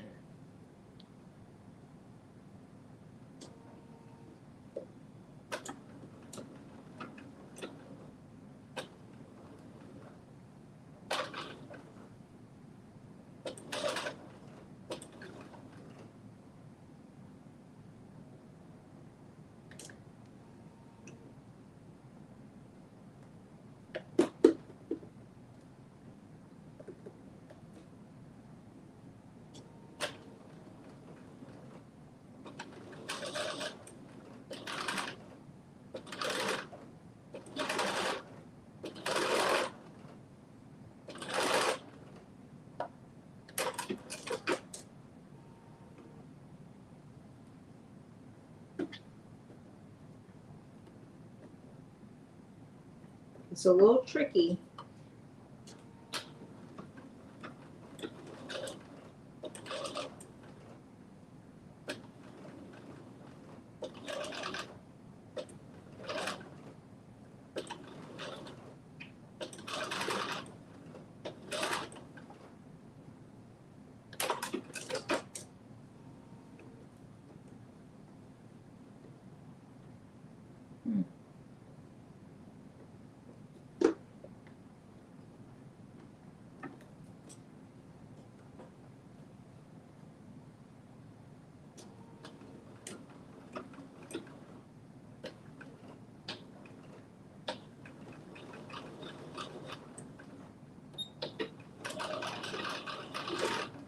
Okay, now we are done.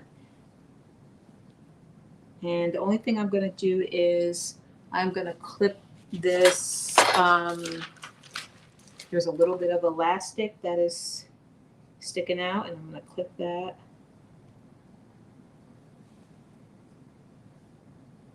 And then I will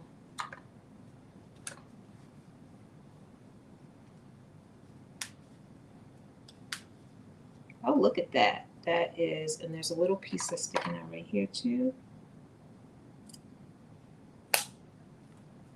And clip that. Yeah, so it makes its own fold, right? When you kind of snap it together. So this is right. So I couldn't visualize it, but this is what it looks like all snapped together. So those are the snaps, and you can see how if you have the more smaller snaps, how it will create a tighter, fit. But this is how it all fits together. So this is what the beginning part looks like, and then the next part is we're going to go back to our the dino suit because we need to do the tail, and then the tail will be the end. So we're going to set this to the side for right now, and we're going to work on the tail. So the tail, you have piece number 12, which is 2 pieces. This is piece number 12, 2 pieces. So what it says is, it says with right sides together. So I'm gonna flip it, right sides together. We're gonna pin the 2 tail, and it says pin the hat spikes. So we cut out a lot of spikes. Here we go. And we want the spikes that are number 13. So those are number 15, which are go on the blanket, and here are the hat spikes.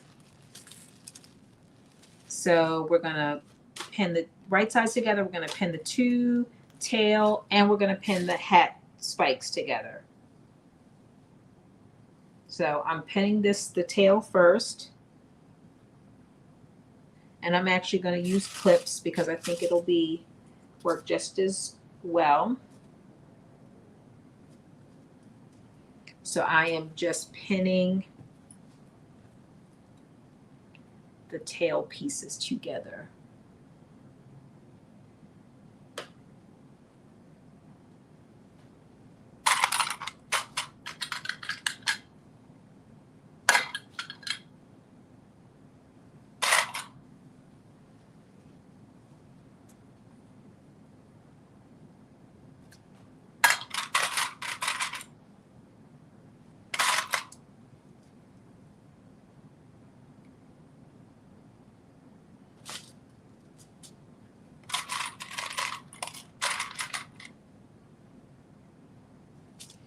And then it says right sides together. So we have 4 sets of, I mean, not 4 sets, we have 2 sets. So I'm going to fold them right side together.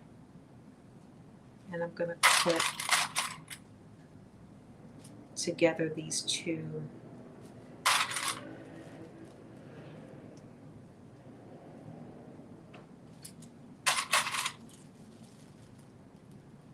Tail. And what it wants us to do is it says we're going to stitch along the stitch lines, pivoting at the inner edges and clipping between the stitching. And I'm just going to show you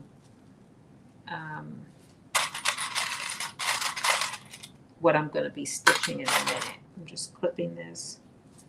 So on the tail, on the spikes, I'm literally stitching from this bottom all up each one of the spikes. And then I'm leaving this bottom open. So just along up the spikes. That's what I'm doing here. And then for the tail, it says, let's see. Let me see, where's my tail? My tail, I think I am stitching the entire tail. Turn the spike stitches right side out, turning spikes out, baste raw edges together.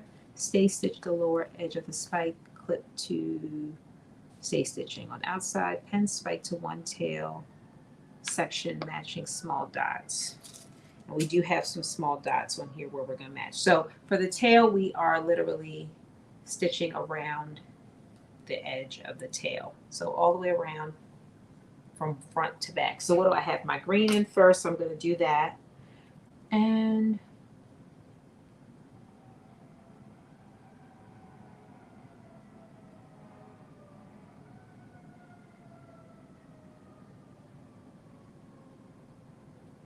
pin 2 tail and hat spikes. Oh, you know what?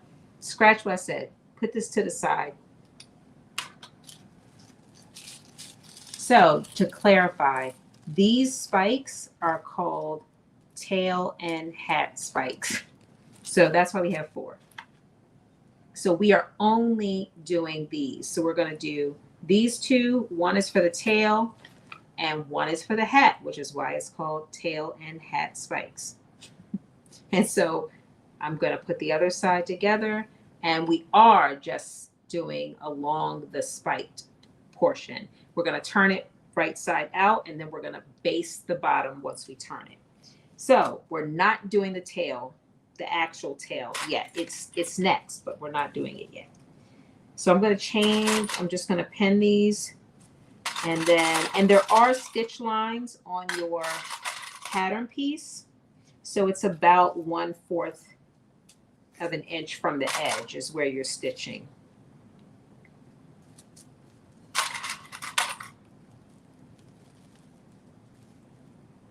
So I've clipped them both. I'm going to switch out to my lime green thread. So they're all clipped. Again, these are the tails. So there's 2 pairs. So there's 4 spikes, and you're putting 2 of each together. We are putting the tail to the side until we finish these spikes. And I'm just switching out to my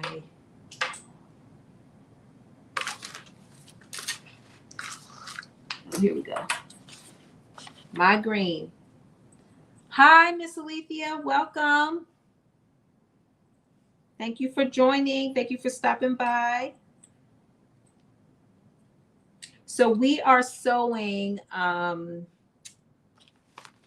Simplicity 9844, a Halloween costume for my grandson, which you all will get pictures. And we're gonna do the dinosaur. That's what we're working on. So we are literally doing the spikes. So one of the questions is, are we filling the spikes with polyfill? And you can possibly do it, but it doesn't call for a polyfill. And I actually do have polyfill, but I am not going there. Let me just make sure. Turn pintail. No, so it is not filled, but it could very well be filled with polyfill. But we are not. I mean, I have a big thing of polyfill, like literally right there. I could do it, but I'm nervous because I don't want to open up a can of worms.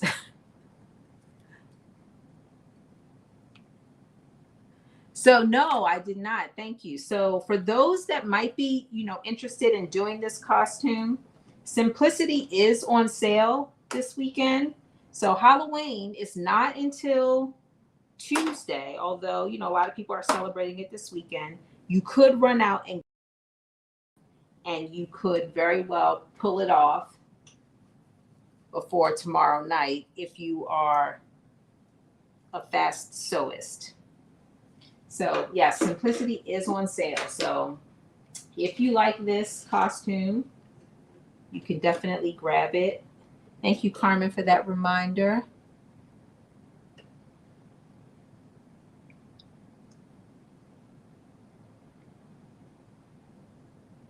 All right. So here we are. Right sides together. We are stitching our spikes 1/4 of an inch from the edge or along the stitch line, which is about 1/4 of an inch from the edge.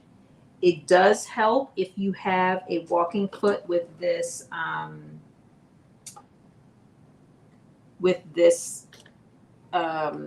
fleece fabric, because it doesn't, for whatever reason, for me, and I'm actually going to change out my foot, it doesn't move as smoothly through.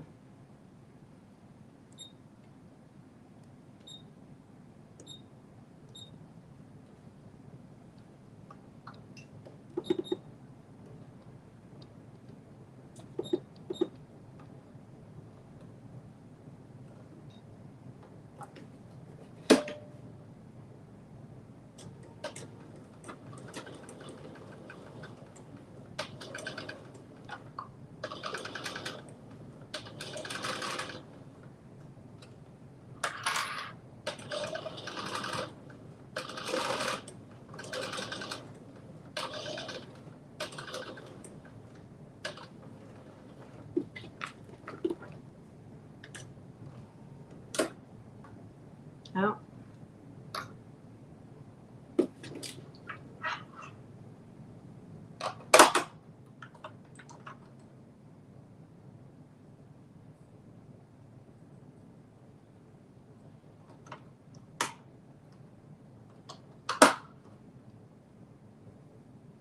All right, let's try this again.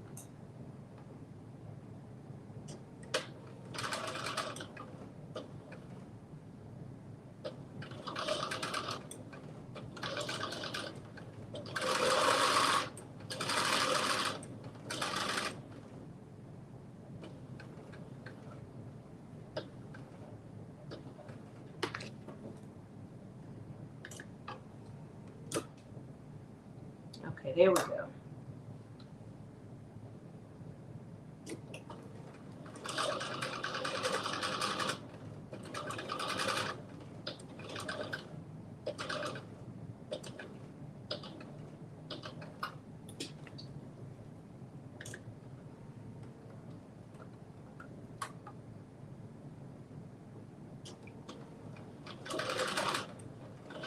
So even though you're not filling these with polyfill, or I'm not, it's still going to have a little bit of, thickness to it.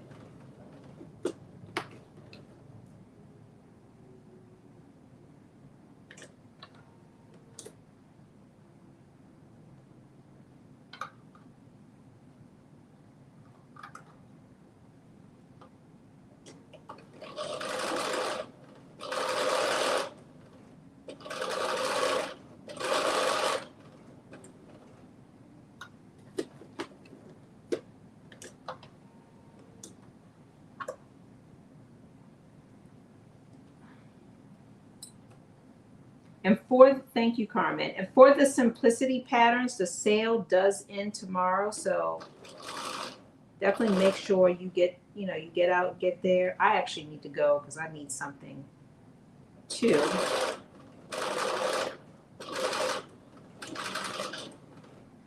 That's one more thing I need to do tomorrow.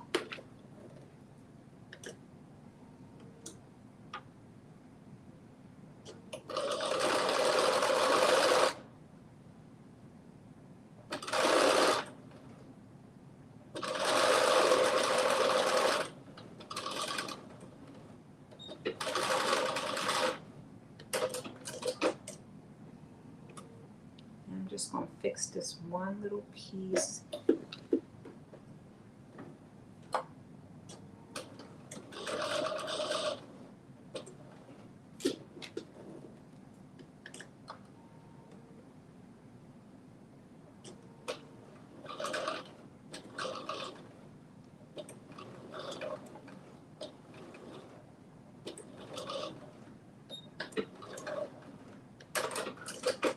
All right, there we go. So one is done. It tells us to turn it.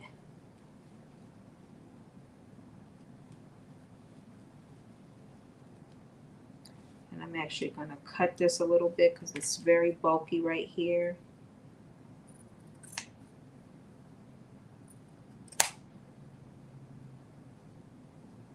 The rest of it is pretty good.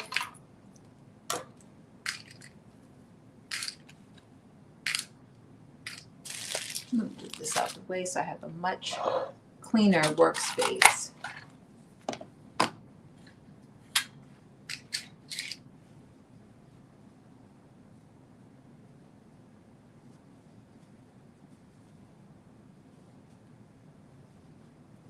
All right, so this is what it looks like. This is one, and we're going to do the second one.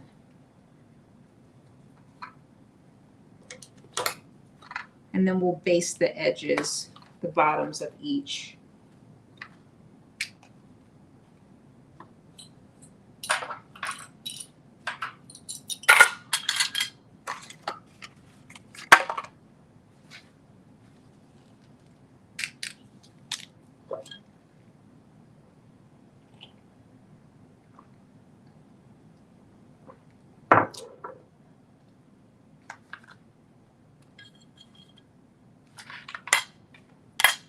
All right, so we're going to stitch together the second one. Again, right sides together.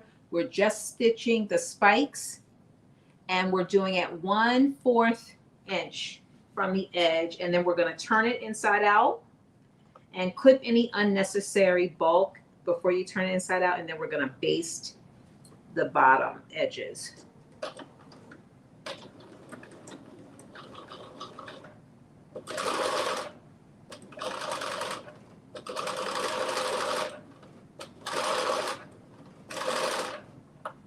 It definitely helps. I know I keep saying this, but it does make a huge difference if you have a walking foot, because the fleece, just for me, it just doesn't move through as quickly as other fabrics.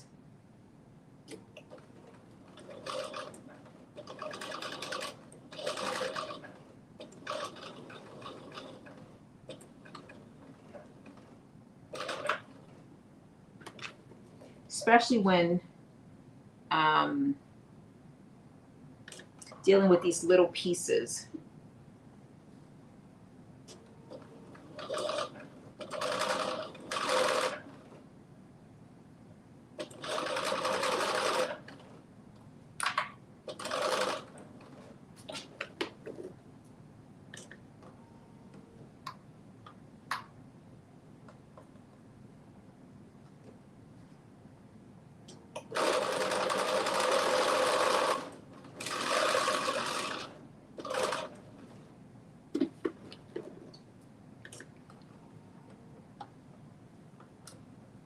Hey, Cynthia.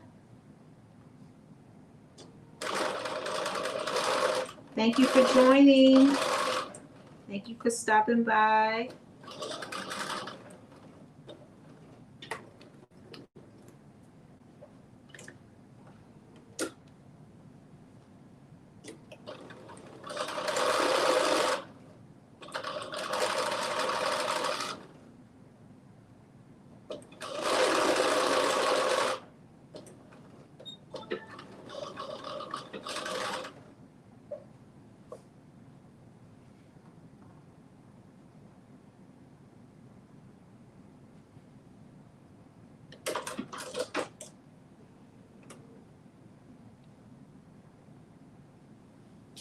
All right, I'm gonna cut off any little bit of excess where I see I'm gonna have some bulk. And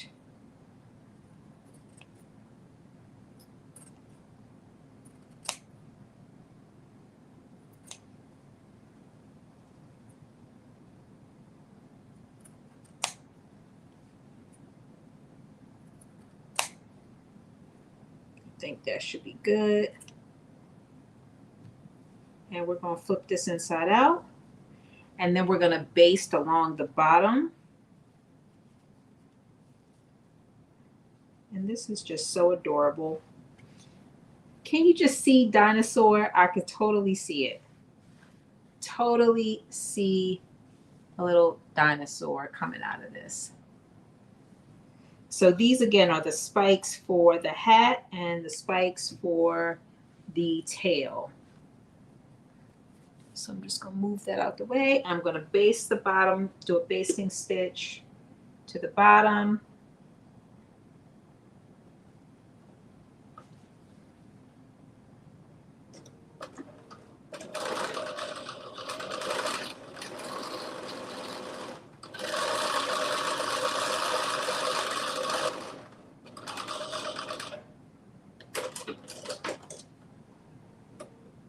This is what it looks like, even without putting any kind of polyfill or anything in there. It does kind of have a nice little shape to it, but that is a bonus. You definitely could do that. And I might even explore that, you know, when I make his next costume.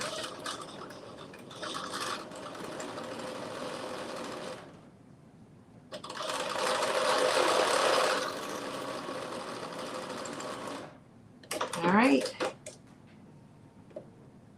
Okay, now that is done. Both of those two pieces are done. Let me just readjust. And okay, so we have done step 9, step 10, step 10, turn spike sections right side out, turning spikes out, base raw edges together, stay stitch lower edge of spike, clip to stay stitching.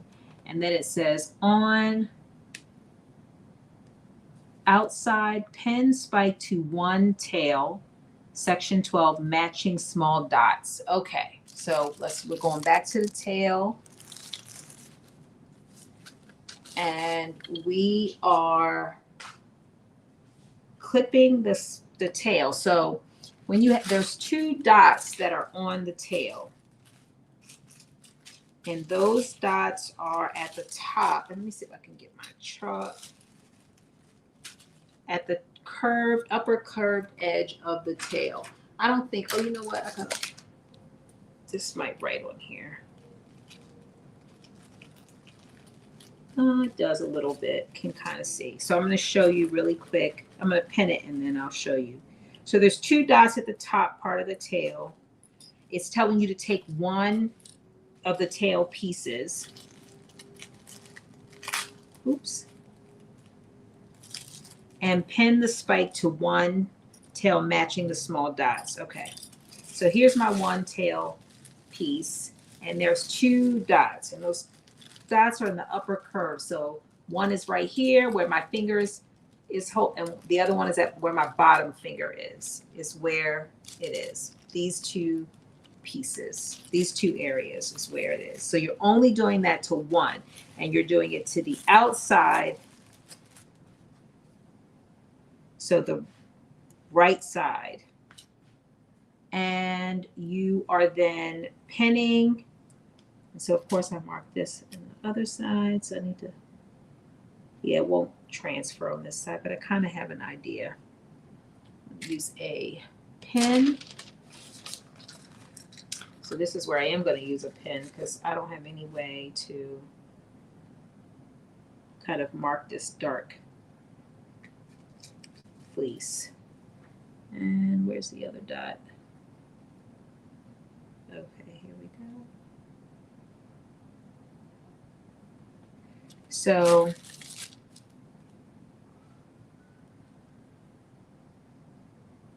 we are pinning this. So I'm going to pin it and then I will show you. And only pinning it to one piece. And then we will have to kind of clip in because this is clipping around a curve. So we might have to clip in to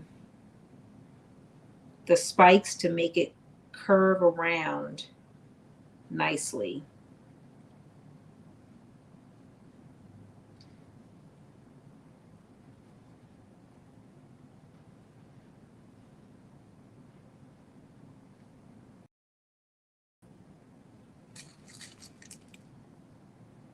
And I'm kind of also stretching it and manipulating it on there too, to make sure it gets to the other dot. So I'm doing a lot more pinning just to ensure that it kind of holds in place.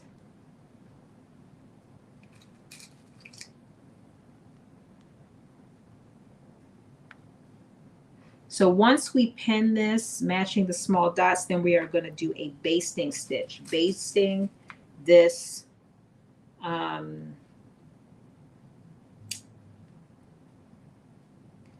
this spike onto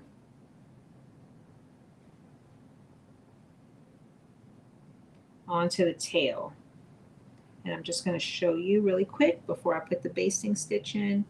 So this is what I'm doing. So it's right sides together. I have pinned this spike onto the one tail piece, and now I'm going to do a basting stitch right along this top. And you may need to clip into this just a little bit to help it kind of curve with it. So just another point that you might have to do. And so with that said, I'm going to go right in, and I am going to basically do a basting stitch right at that 1/4 point.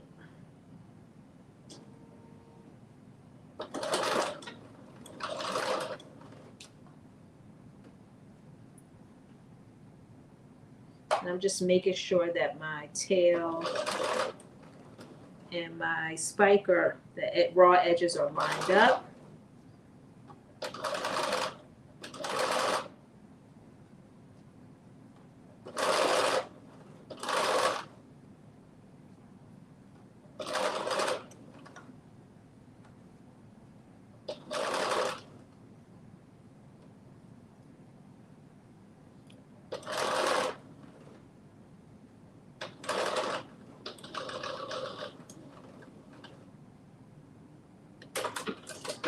All right, so that was just the basting stitch that we put in there.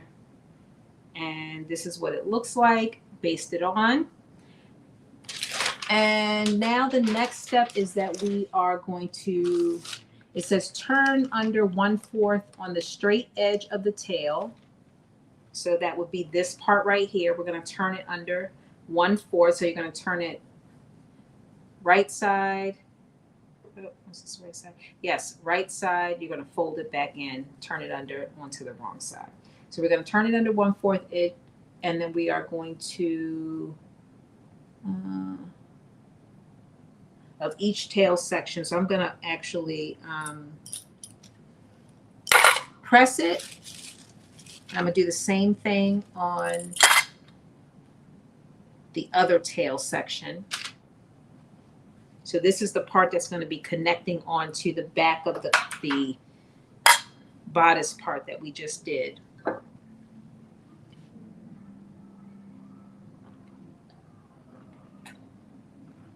Hey, Top Notch. Welcome.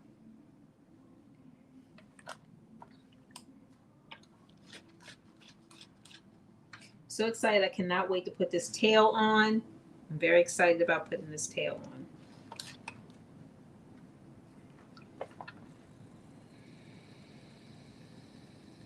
So again, I'm just folding under 1/4 and I am pressing it. And I'm gonna put a couple clips in, even though it pretty much does stay. I'm just gonna put a couple clips in.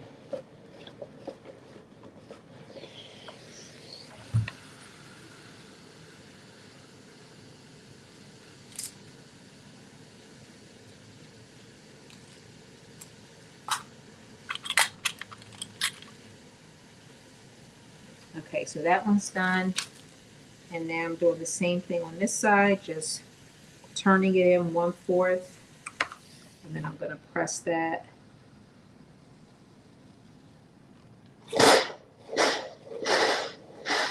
And then it says, so once we turn that in 1/4 inch, press it so it'll stay. Then it says that we are going to pin the tail sections right sides together, and we're going to stitch in 1/4 inch seam, leaving the straight end free. So here we go. We have this is our end that we attach the spike to. We're going to put it on, lay it down right side facing up. And then we are going to lay the other spike right on top of it. And we're going to clip it all together, and we're going to pin it around. I mean, we're going to stitch it around, pin it around first, and then stitch it around at 1/4 of an inch.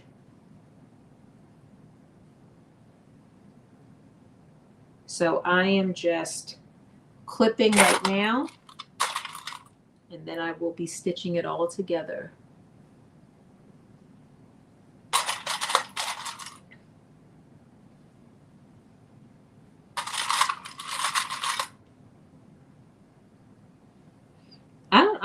I'm really excited about this because I can already see how it's coming together, and I feel like I'm going to be even more excited tomorrow morning when my grandson comes over and I put it on him. Really, really excited about that. And I can't wait to share pictures of him. He is going to just look so cute. I'm so excited. If I could just get one picture with him with the hat on and everything on, I don't care what he does after that. He could take it all off for all I care. But I just want to get that one picture.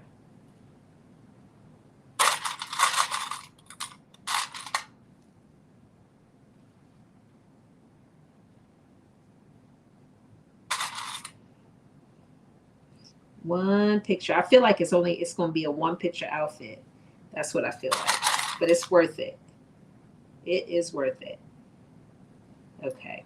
I can already see this little area where the spikes are attached is really thick. So I'm a little nervous about everything getting through that part. But we'll see how it goes. The other thing is you want to make sure that you're not going to stitch through your spikes on the other end. So if you have to go in and kind of push them down, you might want to do that too, which is what I'm doing, kind of pushing them towards the center to make sure that they don't get, you don't sew on them. So here's what it looks like all clipped inside, and I'm literally going to leave this folded edge open, the straight edge open, and I'm going to stitch around the edges of this tail. So here we go. Just clip that again.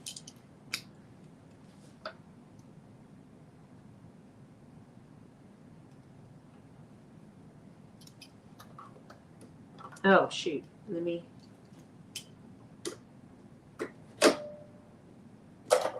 Oops. That's not what I want to do. I'm just changing my thread out, putting the dark thread in.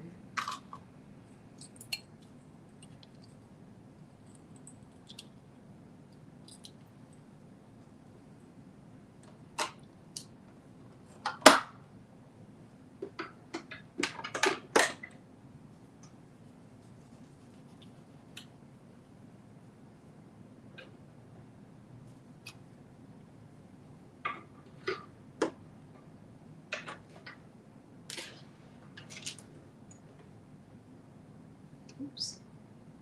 What did I do? Okay, here we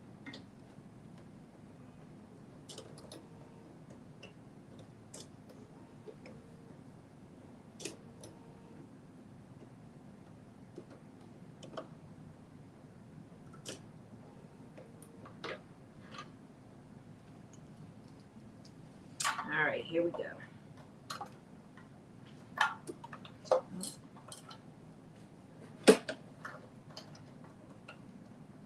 Remember to put that foot down, that walking foot down.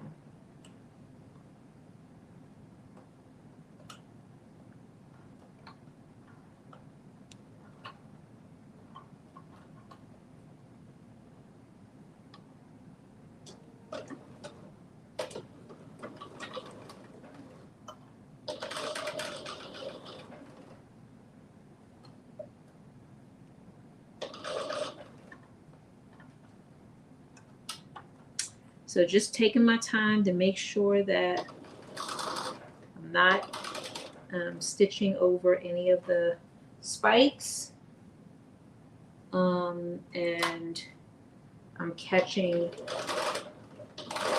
the bottom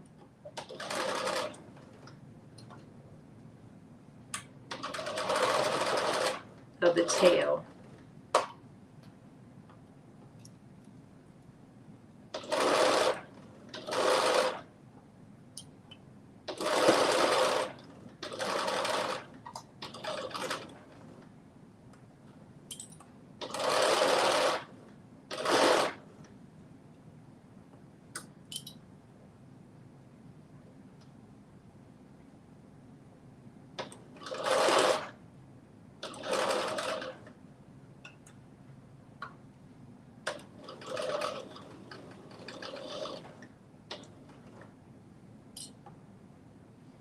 It's going good so far.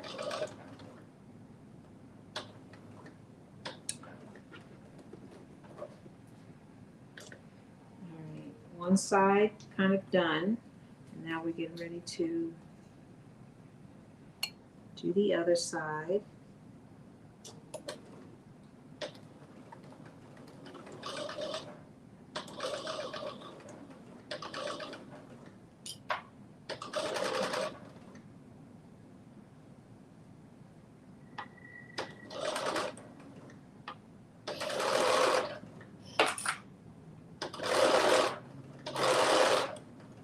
Again, I'm just pushing it in to make sure that none of the spikes get sewn into the tail where they're not supposed to.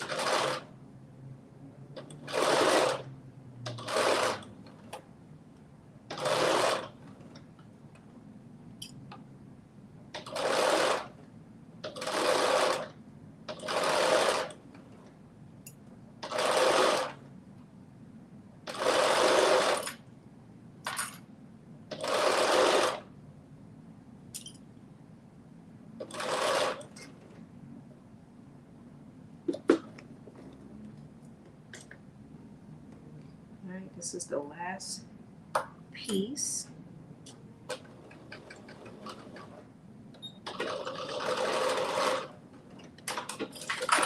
Alright.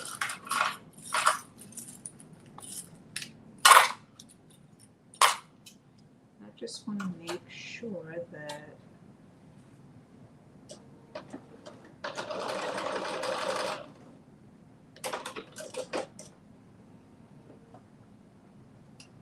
it's done. Okay, perfect. So here we go. So it's telling us to turn the tail, which we're getting ready to do now. It's looking pretty good. I'm just going to cut off this little edge. I feel like it is going to give us some little extra. Ooh, that was close.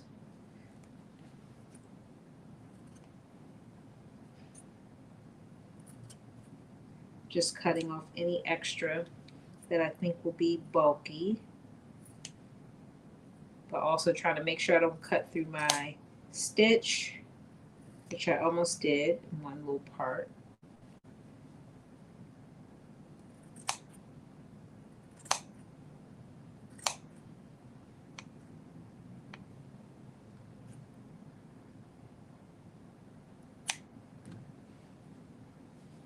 And let me just cut this little piece and I think we'll be good. The inside looks pretty good. The underside, I guess I should say, of the tail.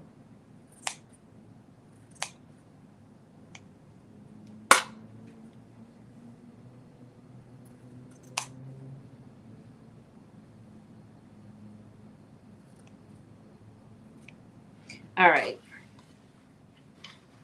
this stuff out the way. And the next step is to turn the tail.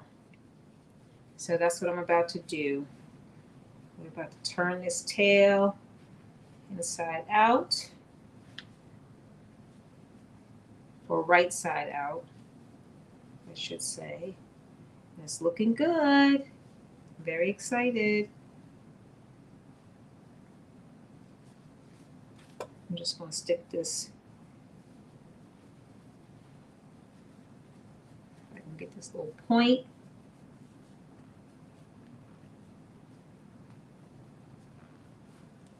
There we go. And let me just make sure all these are turned. All the little spikes. Oh, I guess I gotta do it manually because I pushed it in. And you have that basting stitch. Okay, here we go. Look at this.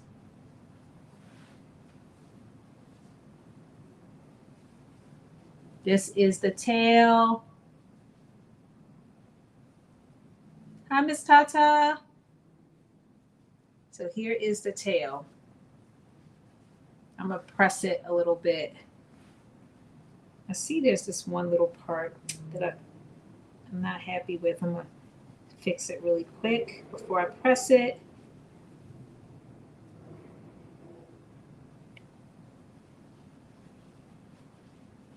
It's like a little bit where the spike is not fully enclosed. So I have to turn it back. Just a teeny little piece, but it's a quick fix. So I'm gonna fix it.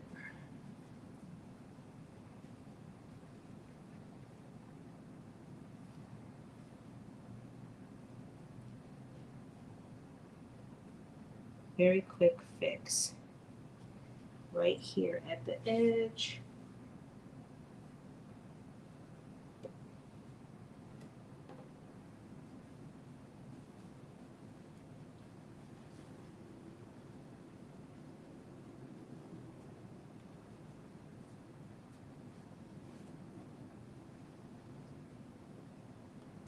All right, so I'm just fixing this one little part where the spike was not fully enclosed. So I'm just taking it down just a teeny bit.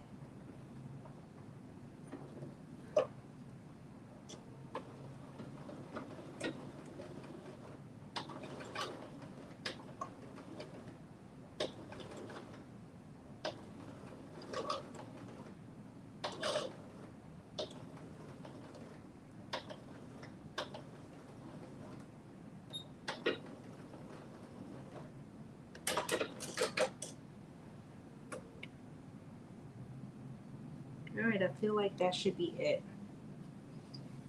That should be it.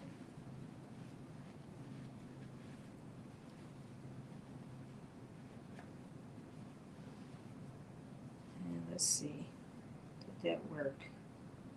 Almost, it got most of it. It's a little teeny piece, but it's okay.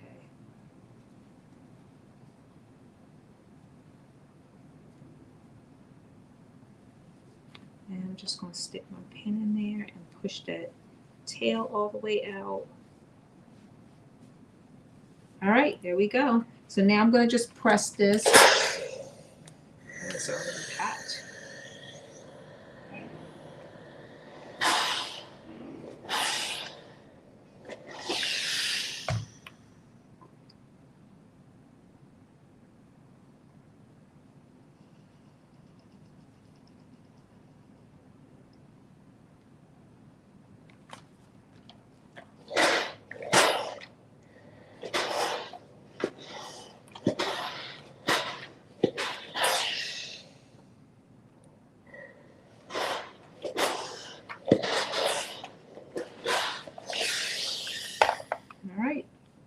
And that is the tail right there. Boom.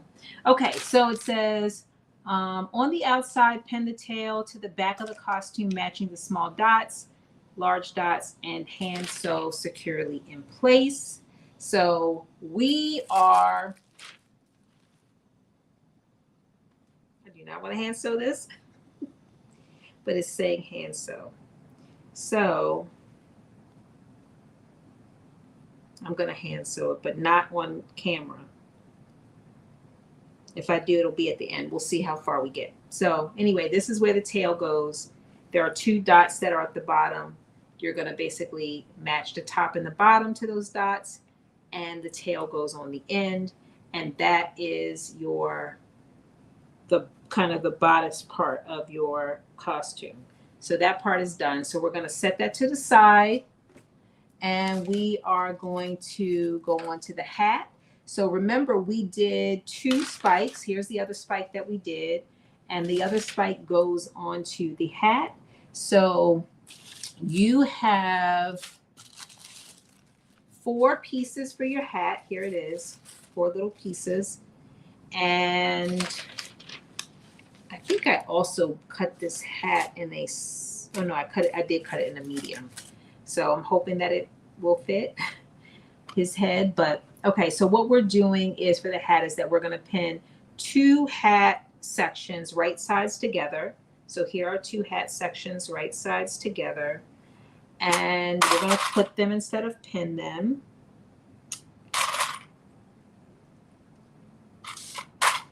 So let me move some of this clutter out the way.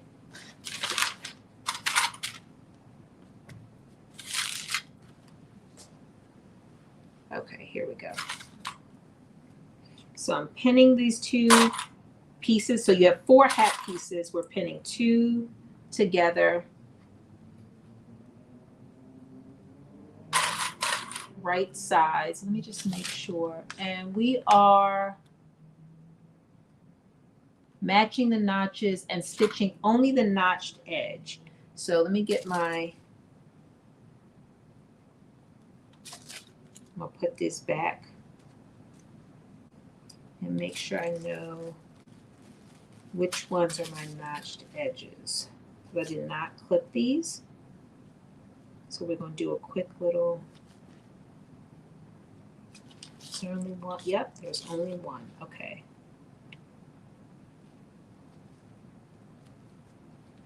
So I am literally going to just mark with this pin.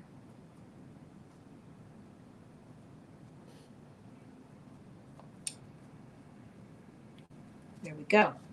All right, so here we go. We're putting 2 over here, 2. There's that, and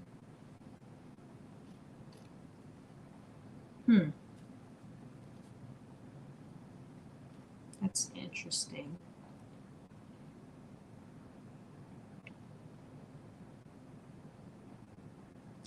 Pin 2. I just want to make sure because I put the notches on there. But when you put them right side together, the notches don't all fall on the right side, the same side.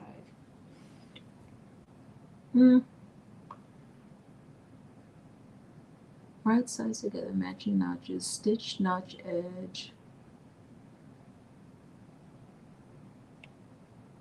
Okay. Well, what we do know is that we're only doing one side. We're only stitching one side. So it says stitch only the notch side. We're going to do one side, and that's what we're stitching. And we are stitching it 1/4 inch from the seam.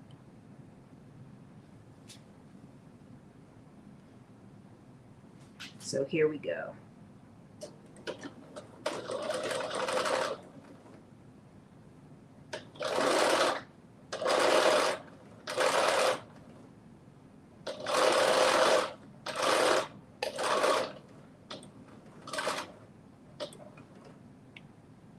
Oh, get out of here. Forgot to readjust my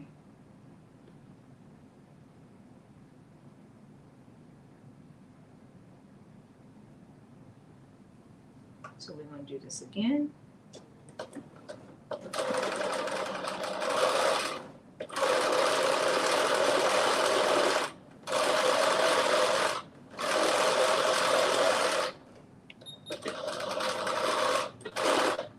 All right, so there we go. That is done. So it says, okay, for front, pin 2 hat crown 5 sections, which is what we did. Right sides together, matching notches, stitch the notch edge. And then it says, then that's it. Basically, that's all we're doing with this piece. Okay, we're just doing those 2, and then we're putting it to the side. Then it says, with right sides together, pin 2 tail and spike hat sections, matching the small dots, and stitch along the seam, stitch along the stitching lines, pivoting at the inner edges, which we already did that. We pinned these and stitched that, so that's number 18. Turn the spike sections right side out, turning spikes out, base raw edges together. We did all that. Stay stitch, we're not fooling with that part. And then it says on the outside, pin the spike sides of the hat crown front, matching the dots, having raw edges even. Okay, so we're doing something similar to what we did with the tail. So we're going to take those 2. We're going to take this, the other spiked edge, along with the 2 pieces of the hat that we already stitched together. So you're going to lay that down right side up. Lay your hat piece down right side up. And then you are going to, around the curved edge of the hat, the top part of the hat, you are going to then pin this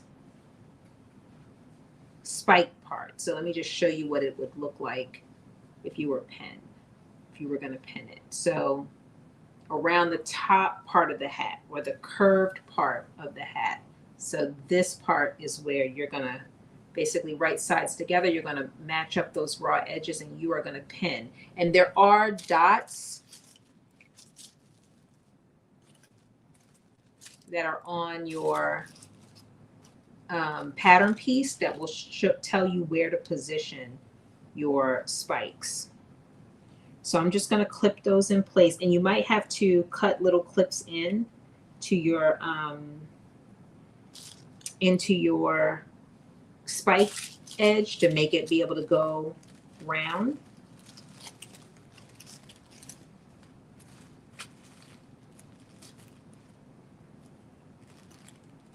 Oh, you know what? I need to do this on the inside because that's where I need to see.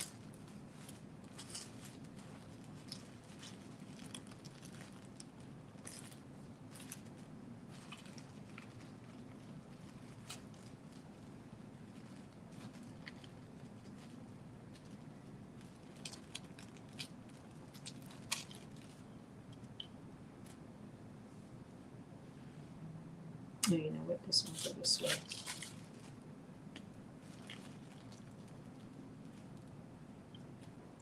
All right. So I've got my little hat piece right sides up, and then I'm matching my dots.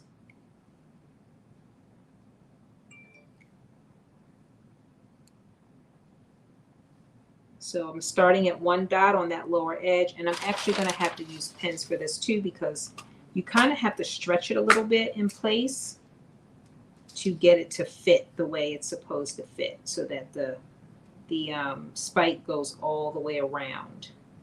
So you have to kind of stretch the spike.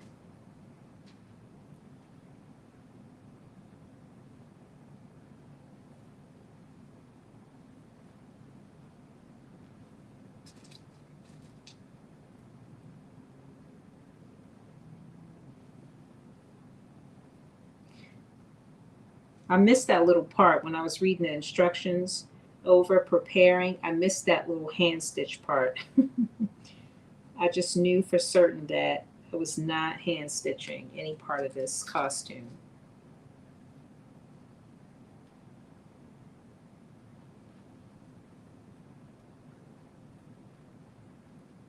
All right, I am putting in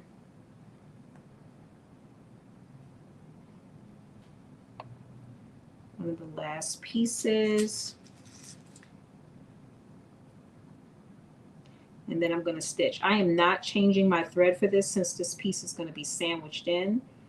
You will not see that piece. So this is what it looks like pinned, and then I'm going to do a stitch all the way across this top, and that stitch is 1/4 of an inch from the edge.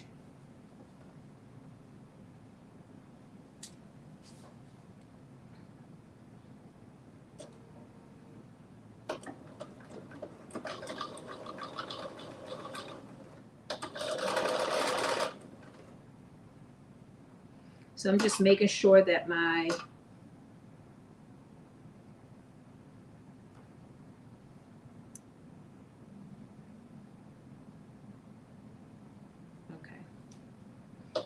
that my edges are lined up. Make sure I did this on the right side. Yeah, I think so.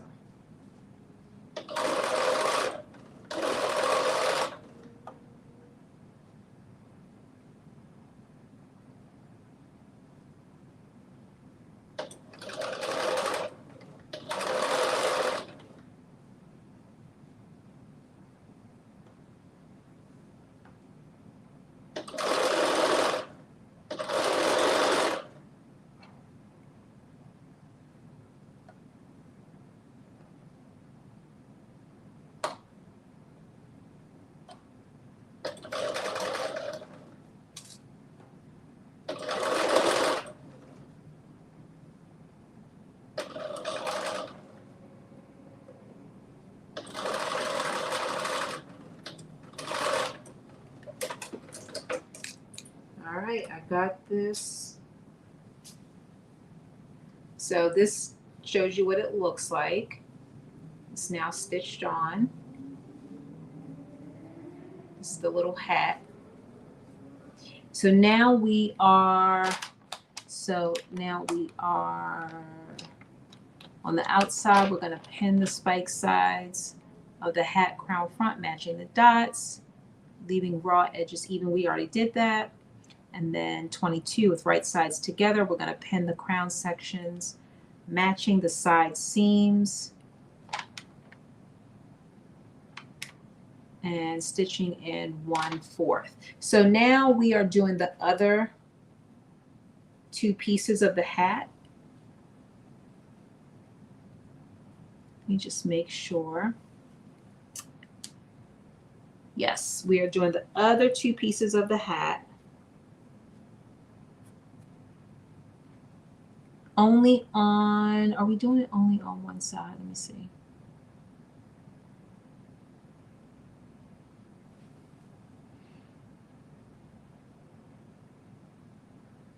Yes, we are.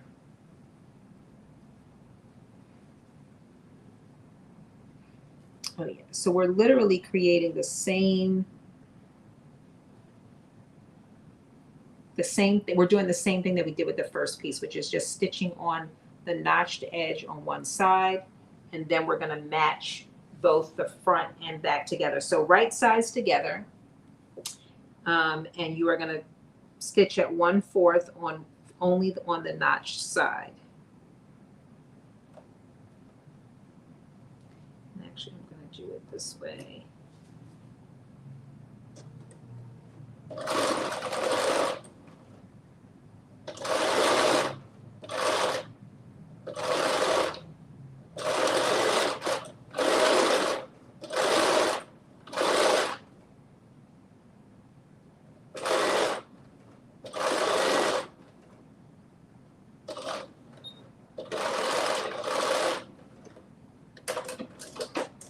Okay, so now you have this other piece together, done. You are then going to, with right sides together, you're going to pin both of these, both of the hat pieces together, kind of sandwiching in the middle the spikes.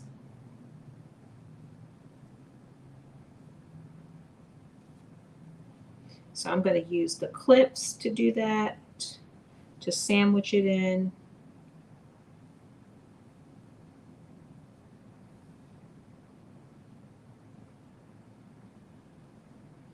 me see how this looks on the side.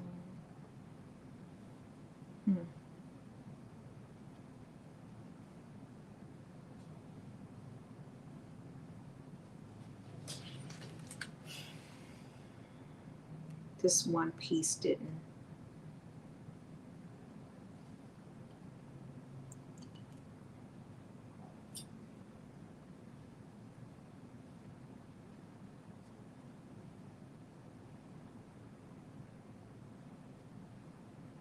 So I'm going to go back in and just stitch this one little piece so it's more included in there.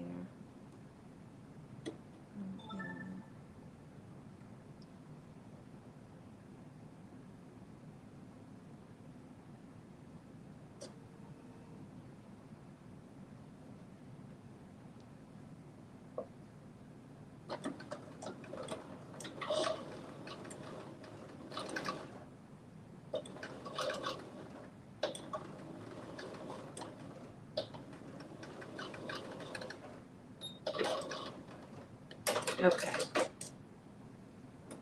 me just see what that looks like from the outside. Okay, much better. All right, so now you are going to sandwich in the spikes.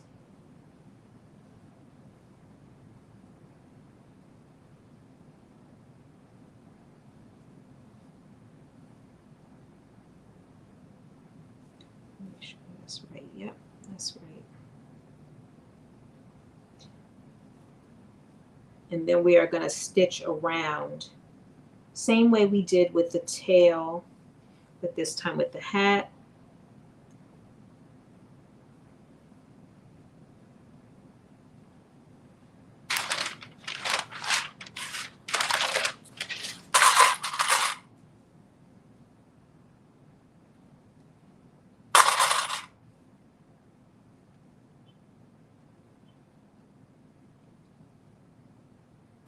I was worried about this hat being too small, but I think it's going to be okay.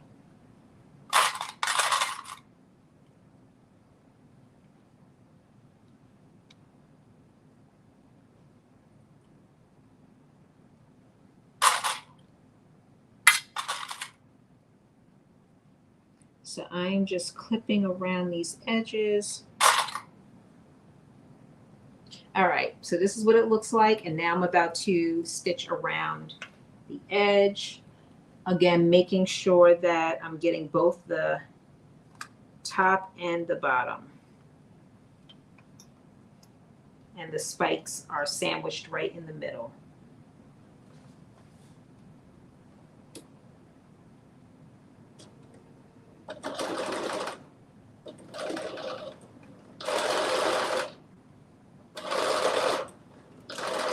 It is kind of thick because you have all those layers.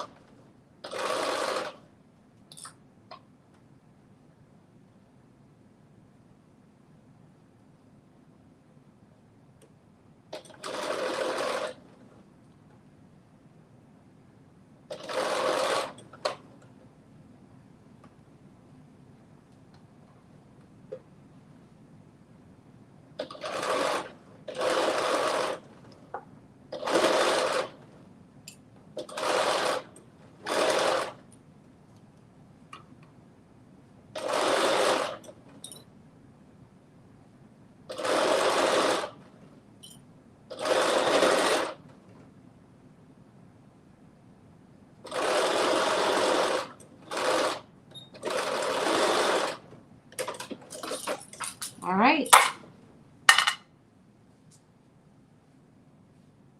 Here is what the hat looks like. You see the spikes aren't sticking up totally straight, but nothing the iron can't fix. So that's the hat. It's not all the way finished because we do have a band, which is right here, that goes at the bottom of the hat. So is it telling us? Yes. So with right sides together, so this band, you have two pieces. So with right sides together, you're going to stitch those pieces. Let me just make sure that this is So I'm just going to recut this just a teeny bit because it's a little oversized.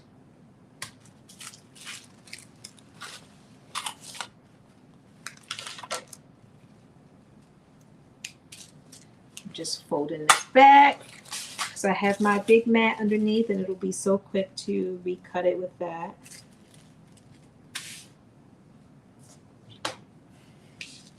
And my rotary cutter.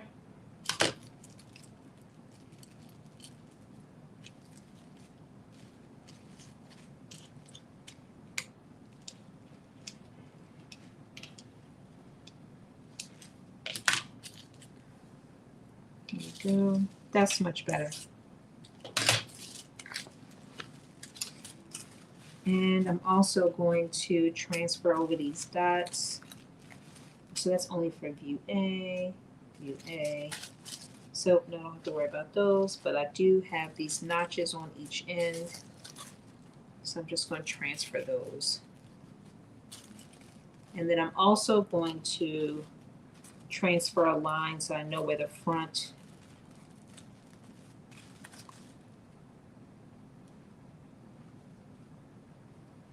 and the back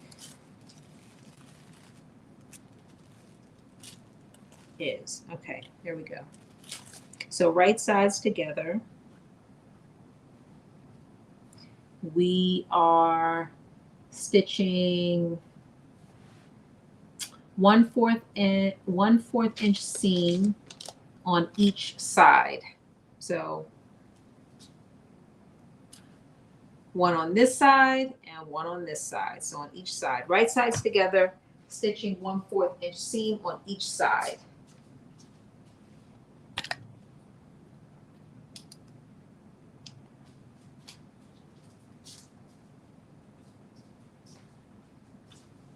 So I'm about to do that now.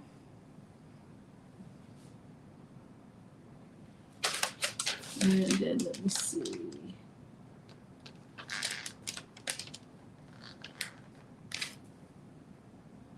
All right, here we go.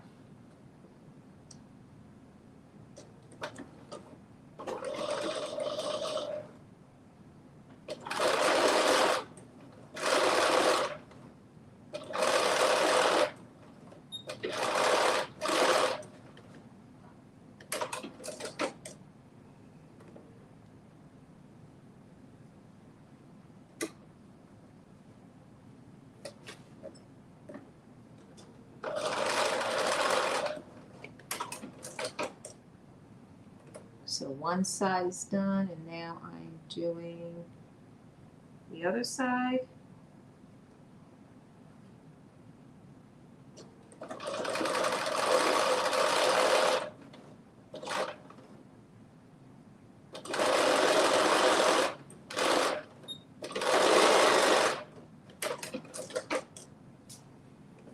Okay, so we have, then it says turn right side out.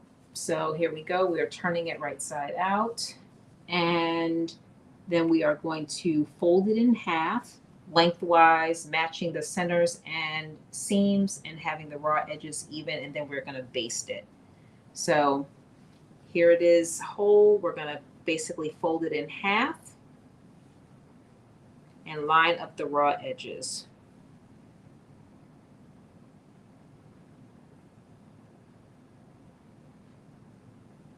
And I'm probably going to press this just to keep it and then baste it.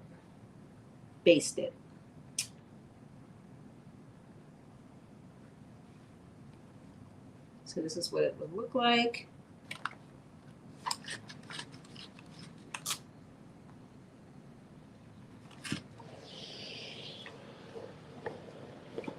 Hopefully I don't lose my markings.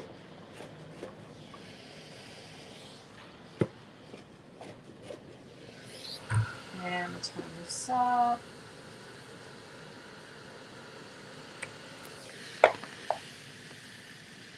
And do a quick basting stitch.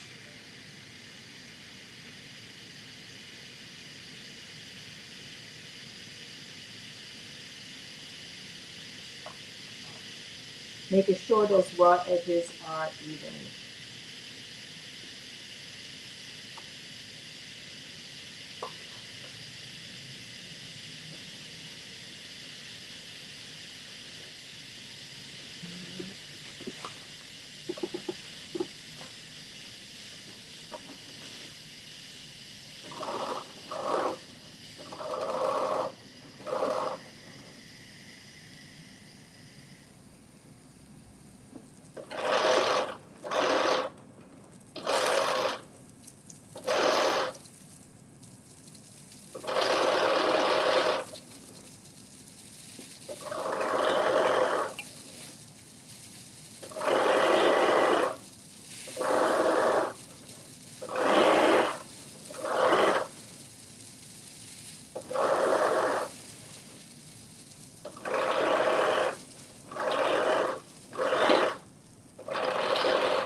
All right.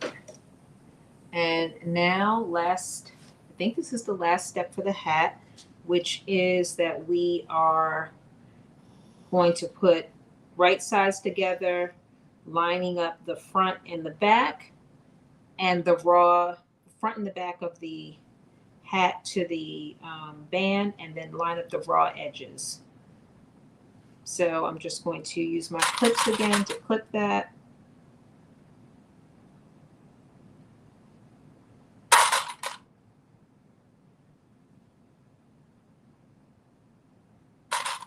And I don't think my grandson is going to have any problem fitting this hat. It is bigger than what it looks like it's going to be. So hopefully it will stay on his head.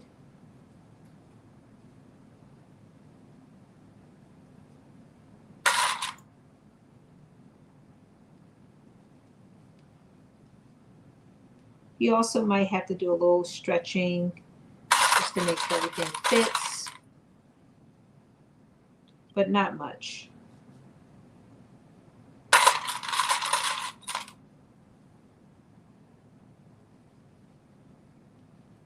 All right, and now the next step is to stitch at 1/4 seam allowance. So I've got the band on, and now I'm about to do a stitch.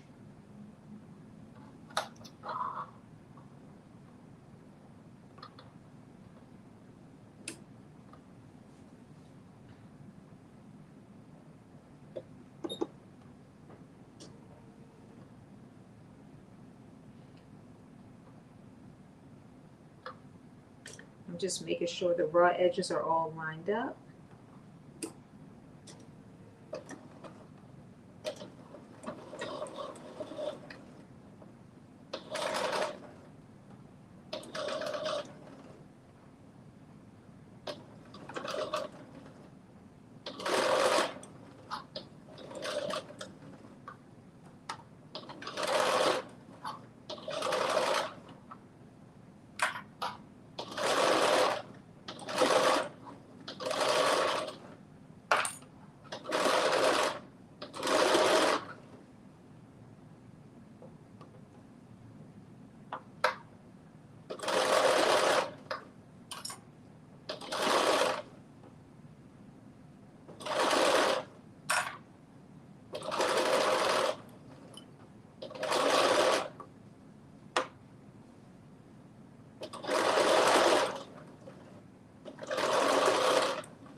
Once I stitch this band, I'm going to cut off the excess.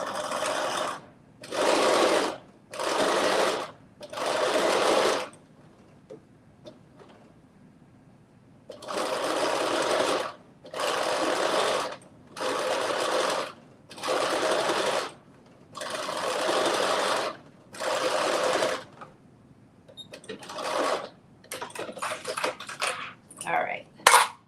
So that is done. And now I'm just cutting off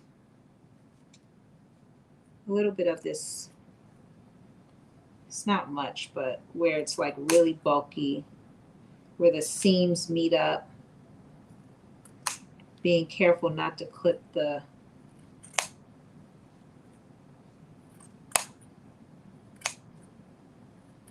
I might even go back in with my rotary cutter and do it because it might be easier to get a much more precise. Ow. Did I just clip my finger?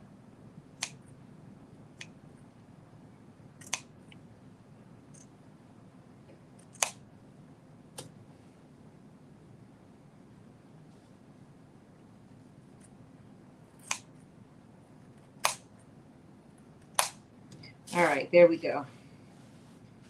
And let me show you the hat.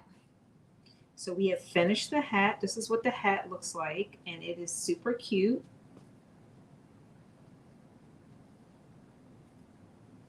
So here is the hat.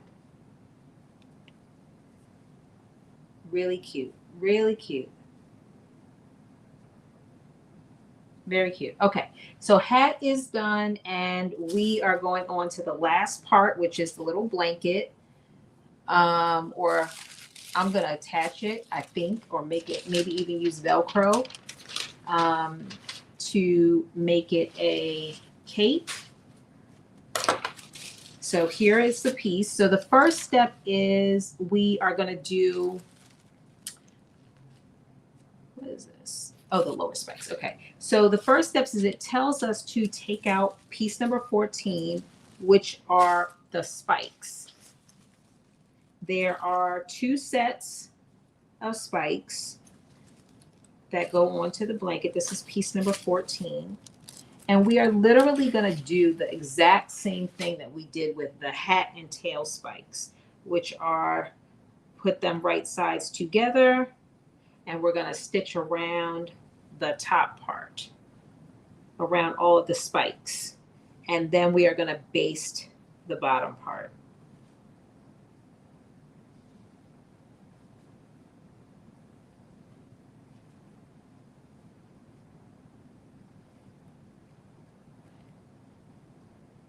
I know it's super cute. Oh, I cannot wait to put this on him.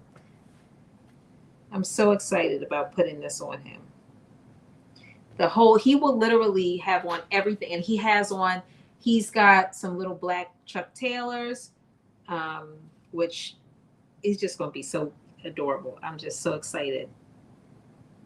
And he's just starting to walk too, so it's going to be interesting. I'm going to try to get some video. Just stay tuned, because once he gets this on, it's going to be a show. It's going to be a show. All right, so I'm basically doing the spikes that are going on to, they're calling it a blanket. I'm going to make it a cape, because I am going to attach it or make it attachable to his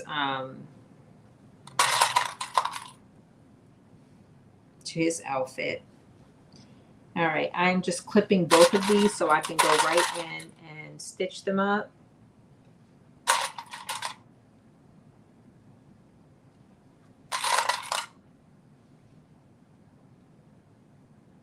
Yes, I will definitely, Miss Tata, I definitely will be sharing a photo. Y'all, look, y'all are in the trenches with me. So you all deserve to see a photo of him in this full ensemble. And I'm excited about it, because I know it's going to just look so adorable, especially because everything is turning out exactly like, we're not running into any major issues. So at this point, even without the blanket, the costume, the hat, between the hat and the tail, and I already put, I made a shirt, and a black shirt and a black pants to go underneath of this. So it's giving costume already, for sure. So, all right, here we go. We are, and let me just, is this 1/4? It doesn't say, but we are stitching this at 1/4.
So we're just stitching these spikes. There's 2 sets. We're on the first one.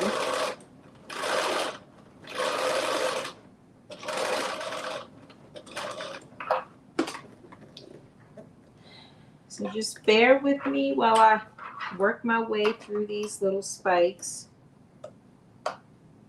Almost done the first set.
Okay.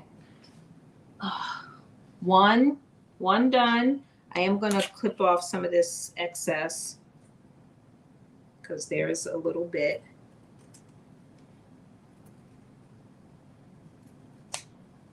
Making sure I don't cut through my finger like I almost did.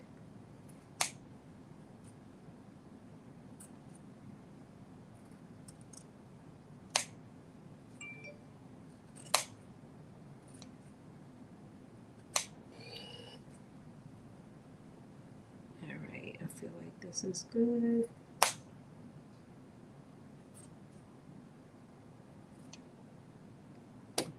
And just do this piece again.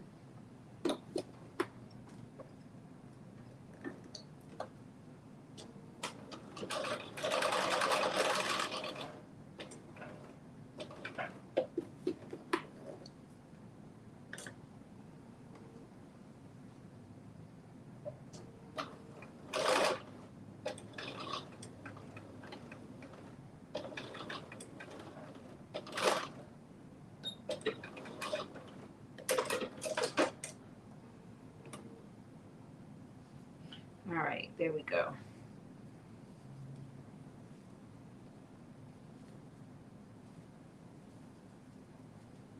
So one set of spikes are done.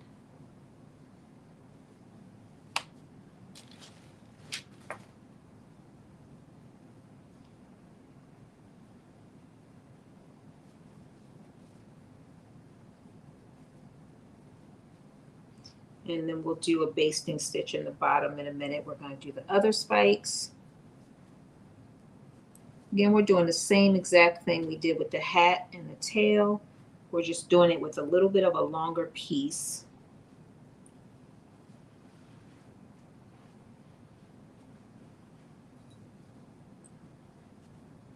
Boom.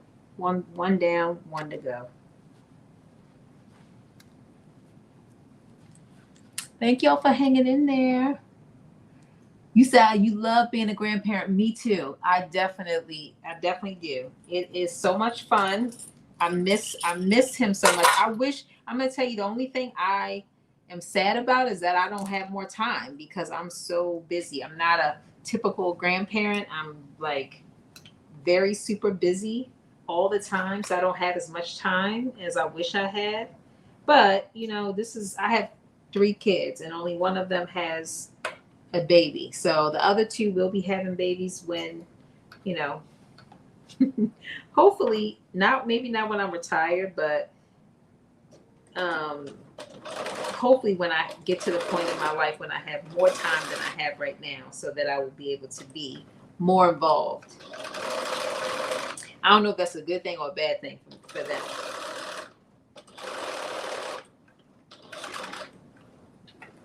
For my kids, that is. I let my daughter tell her. She'd be like, this is not your baby. And I know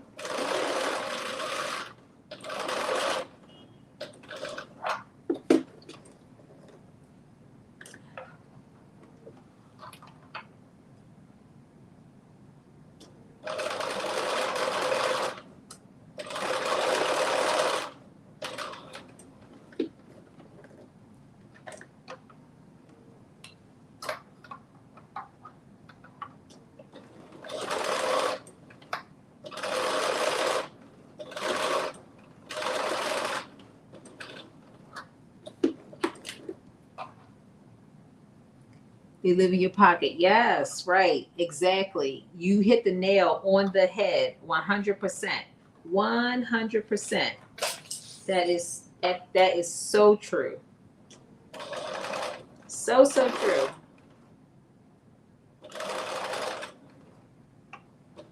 I'm about to create a little budget because it's getting out of hand.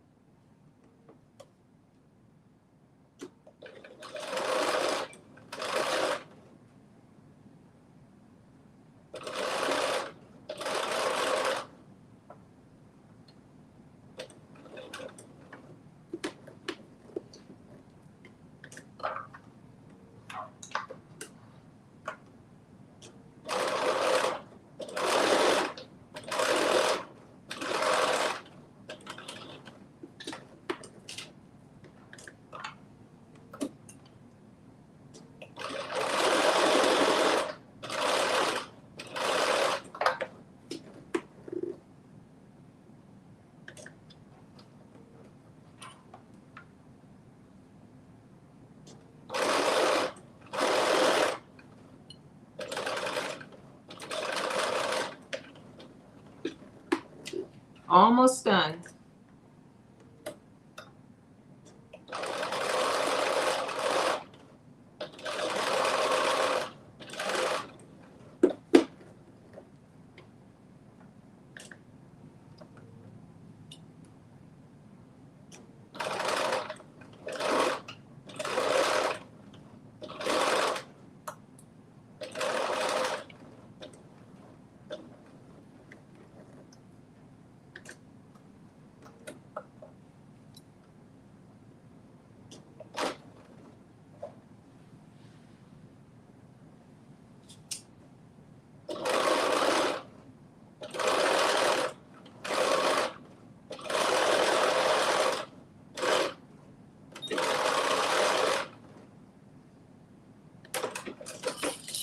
All right.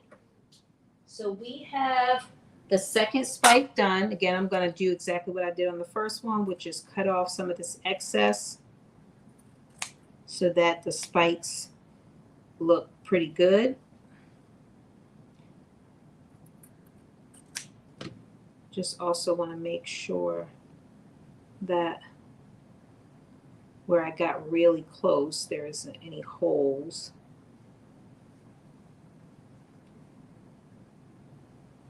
Nope, it's looking pretty good. So I'm just cutting off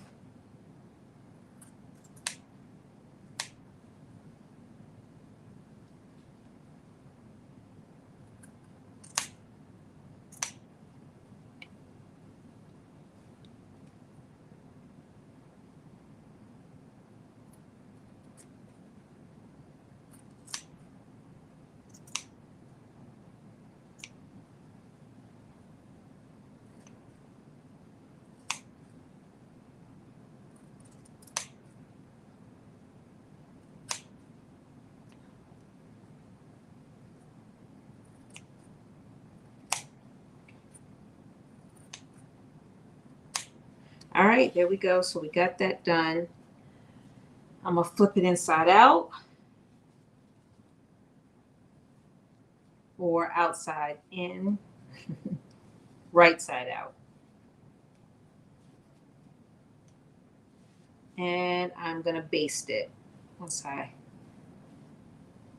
make sure all these pieces, and then I'm probably going to press it too. Okay, there we go. Oh, that looks so good. Look at that. Boom. All right, let me just do my quick basting stitch in here. And then we're going to move on to the next part, which is pinning one of these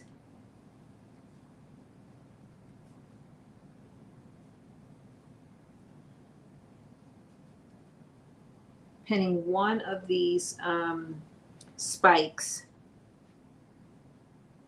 to the blanket, or yeah, they call it a blanket. I'm going to make it a cape because I'm going to attach it. It's going to be attached. So again, I'm just doing a basting stitch, 1/4 inch or less to the edge.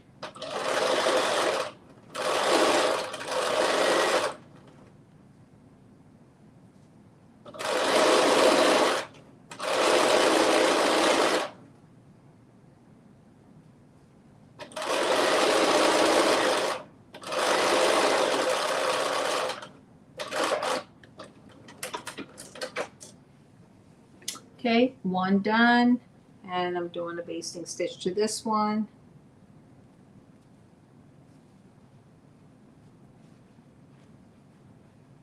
Then I am going to press it just to make it all lay flat.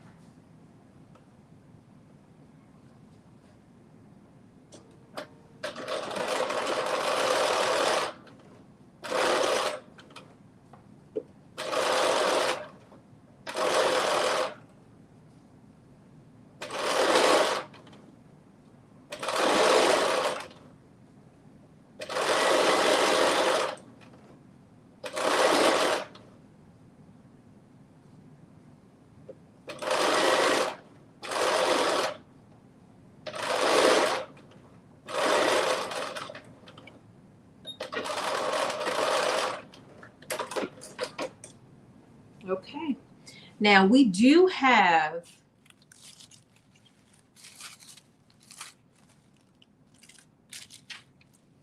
lower blanket spikes, so I think it'll be easier to just stitch all these up together, and that way we can then just baste them on and sandwich them into the blanket all at once, because that literally is the last step. So I'm just going to quickly put these smaller ones together. I don't know why they have us do it separately, but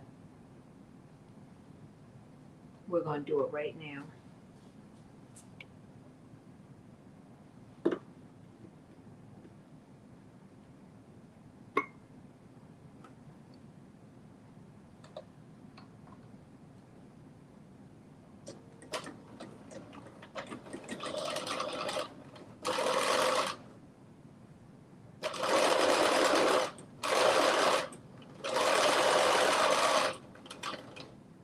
If I would have thought about it, I would have actually done these offline.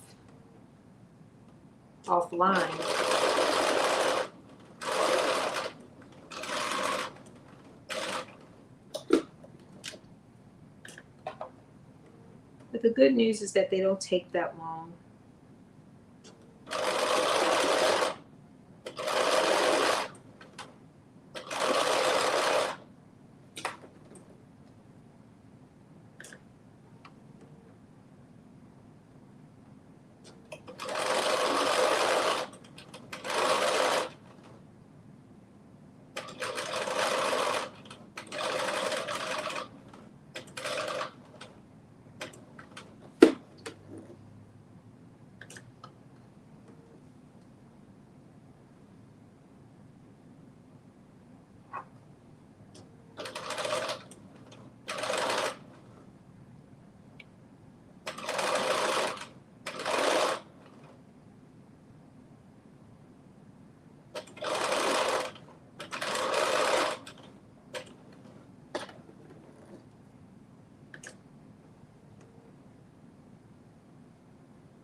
All right, one done,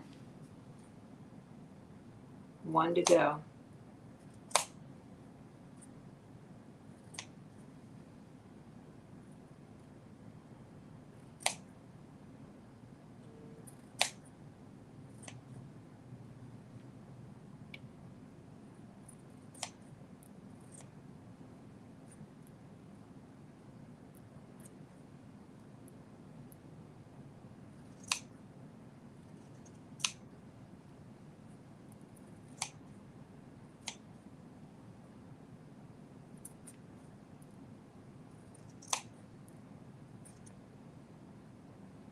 All right.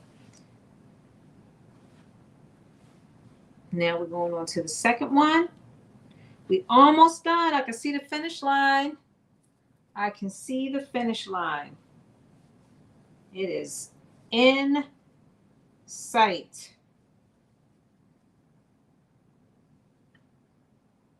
All right, let's separate that piece. Here we go. Look at that. So cute. So cute. Okay, here we go. Last one. Last one.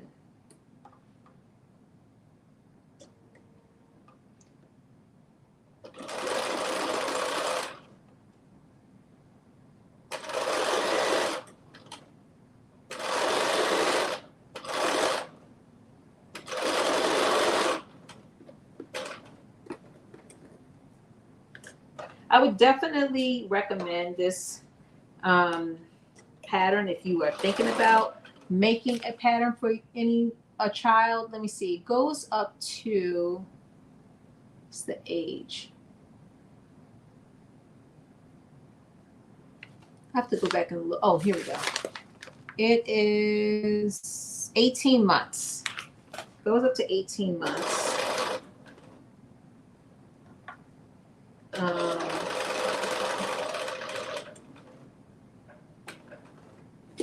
It is, I would consider this to be, beginner friendly for sure. It's not quick, meaning that, we're going on, what is it, 3 hours and 20 minutes so far. So it's probably at least, if you were sewing this on your own, probably at least a 3 hour. So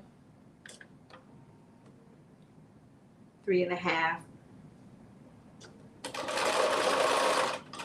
So it's doable. I guess that would be considered, I don't know if that would be considered a quick sew or not, but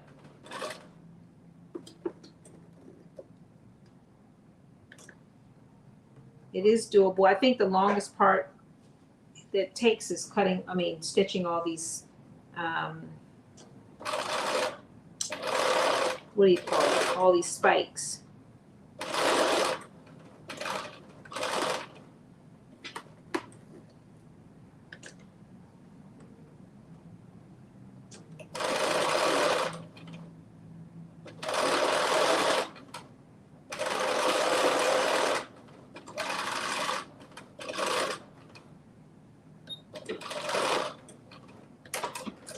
All right, and we are just cutting off the excess.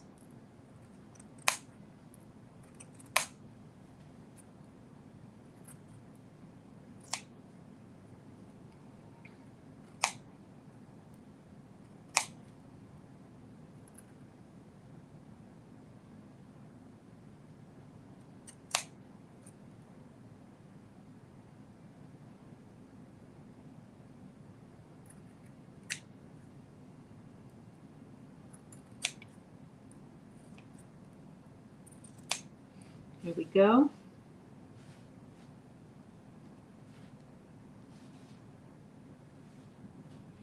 And I'm just going to turn this right side out. And we're going to do a quick basting stitch in this bottom.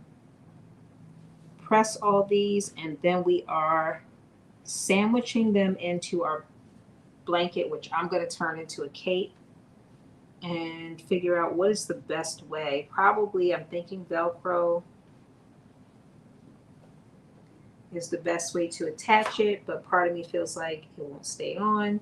So I've got to think about that a little bit. But I'll be doing that part offline.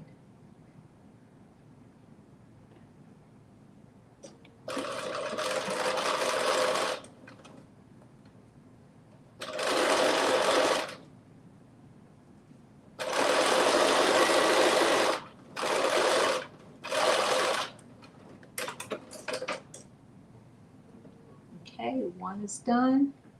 And here's the second one.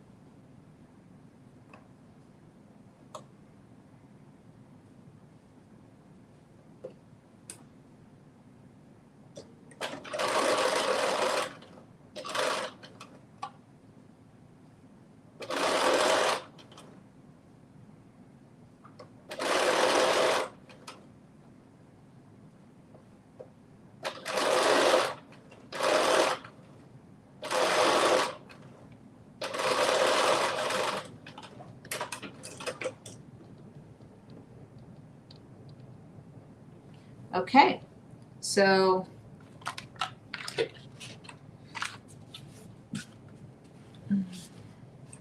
just going to press these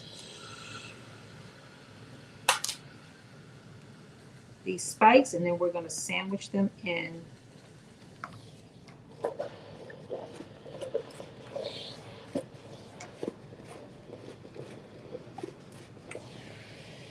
Two, and I'm going to do these.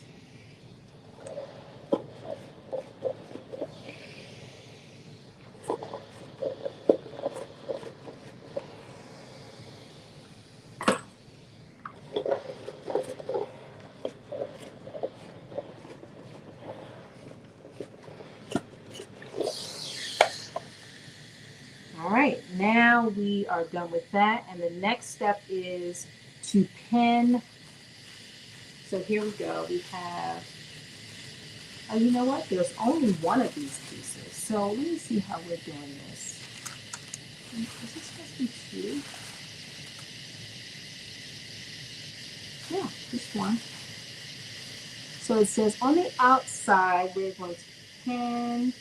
So here's the cape, if you can see it. This is the, or the blanket as they're calling it.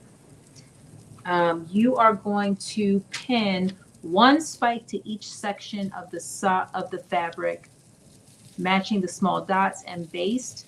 This is the front, and then prepare and stitch the blanket lower spikes, which both we just did, in the same manner at the bottom.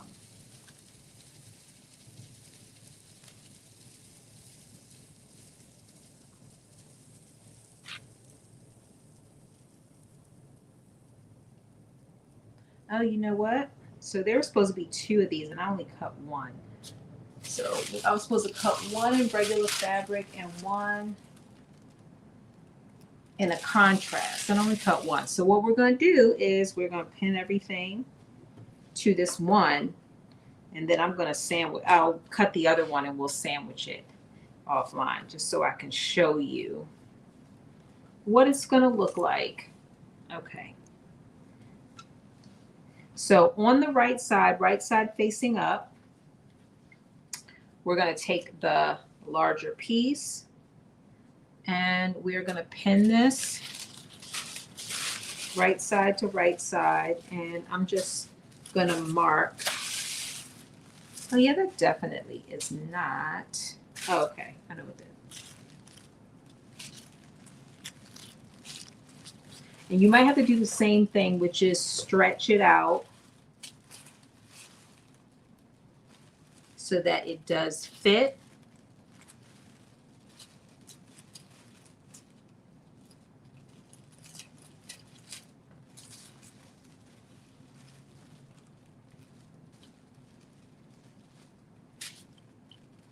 Okay. So I am literally going to be pinning one edge, and I am going to use pins because, like I said, you might have to stretch this, and you might have to cut little, clippings in so that it goes around this curve.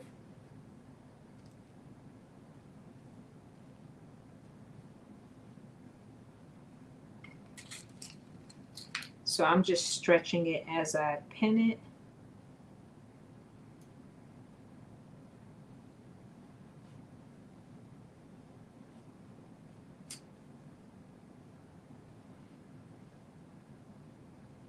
So that's interesting that one of the cape is lime green and one side is dark green.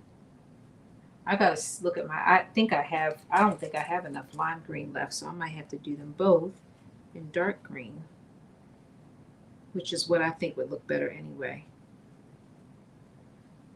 Okay, so I got one side on, pinned on, and I'm gonna pin this other side, smaller one. And we're gonna do the same thing.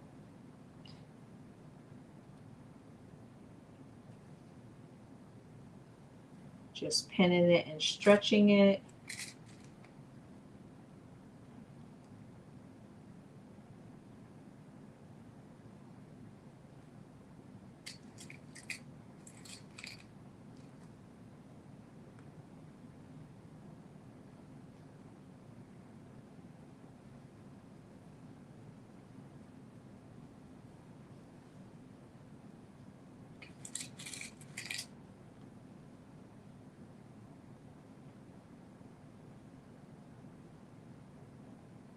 These pens are like, we are not liking going through all these layers.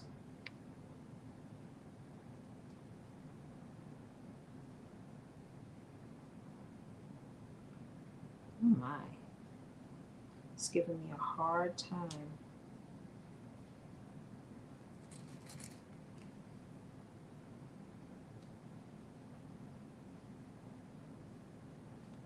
All right, so we got the bottom pinned on. Again, this is all right sides together.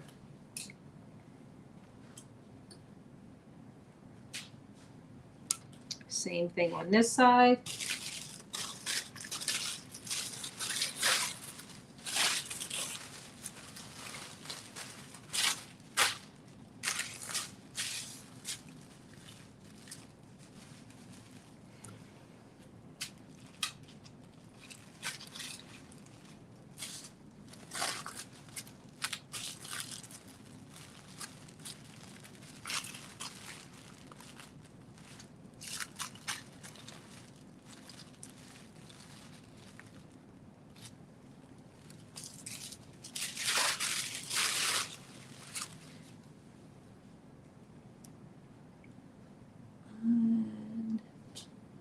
Thank you for sharing the live. I appreciate it. Thank you.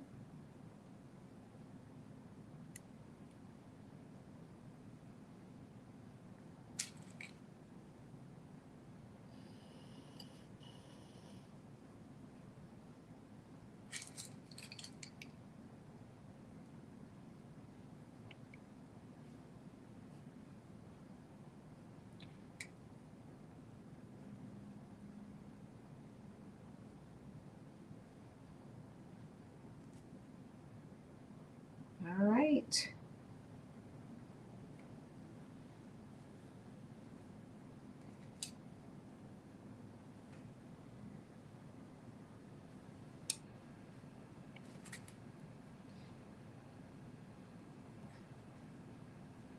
All right. So I got this top spike on. I'm putting this bottom.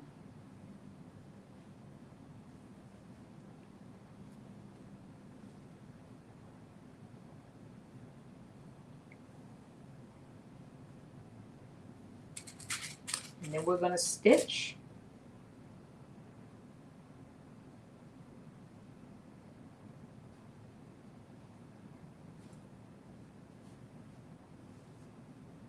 And this is literally, this blanket is literally following the exact same process that we did with the hat, same process that we did with the tail, which is, you know, you do the spikes, and then you pin them right side together to the front piece of, you know, whether it's the hat or the tail, and then you sandwich in, leaving one edge open, which you will, in this case, you'll have to baste stitch it closed, and then turn it inside out. We'll turn it right side out and then baste stitch the opening closed. So that's the steps that we will be taking with this blanket. So here is what it looks like before we sew it. Then of course, you know, the spikes will be sticking out once they're sandwiched in together. So I'm just going to stitch this at 1/4 inch. This is not a basting stitch. This is a regular stitch.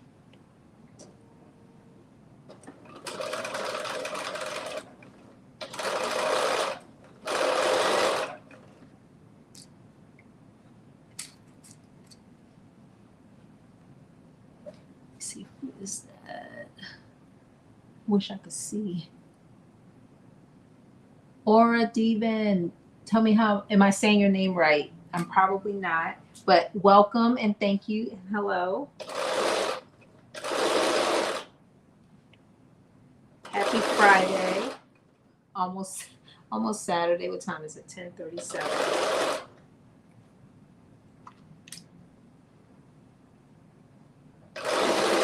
I appreciate all of you for hopping on and us walking through this process. I cannot wait to put this costume on my grandson so that you all can see. He is a very active 10-month-old.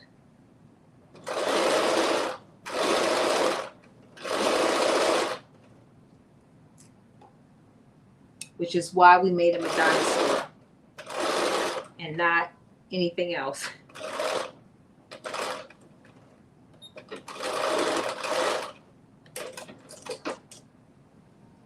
All right, first that part down. 1 down, 3 to go.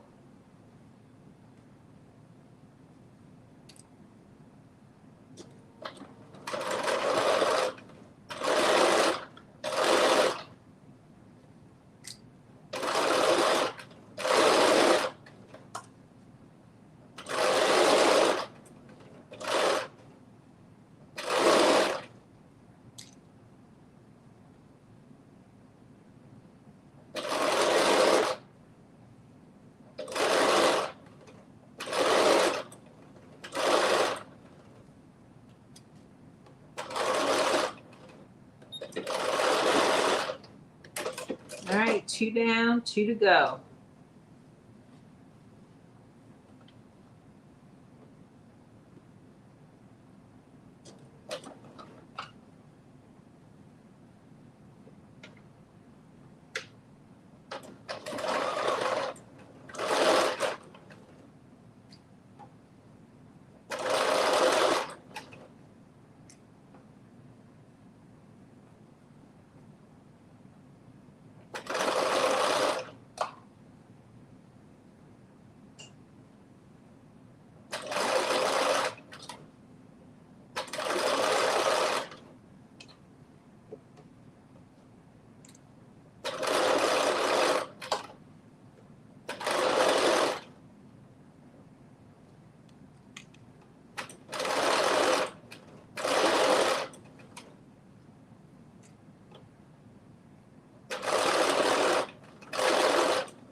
All right, 3 down,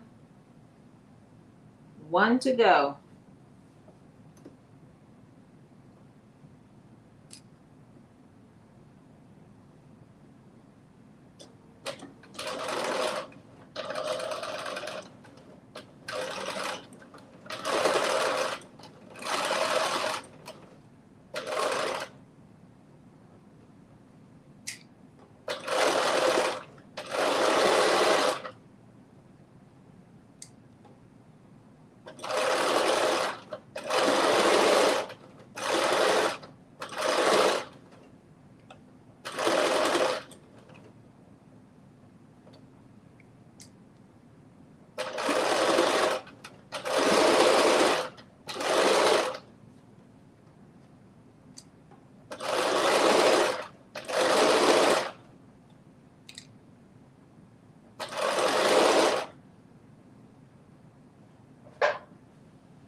Okay, so we have stitched on all of the spikes. Let me just show you of the cape. It's going to be a cape when I'm done with it. So these will extend out. All of these spikes will extend out. Oh, wait a minute. Oh, did I run out of? I did. Oh, well, they will extend out when I stitch them back on. Ran out of bobbin. So we're going to re-bobbin this. So what I'm going to do, so next steps are, and I'm going to show you what we've done so far, as well as what I have to do. But I'm not going to keep you on live, but I am going to show you.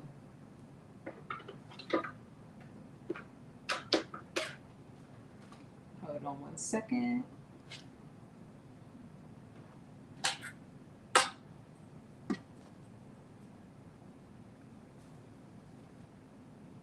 Oh, here it is. I'm like, where's my bobbin?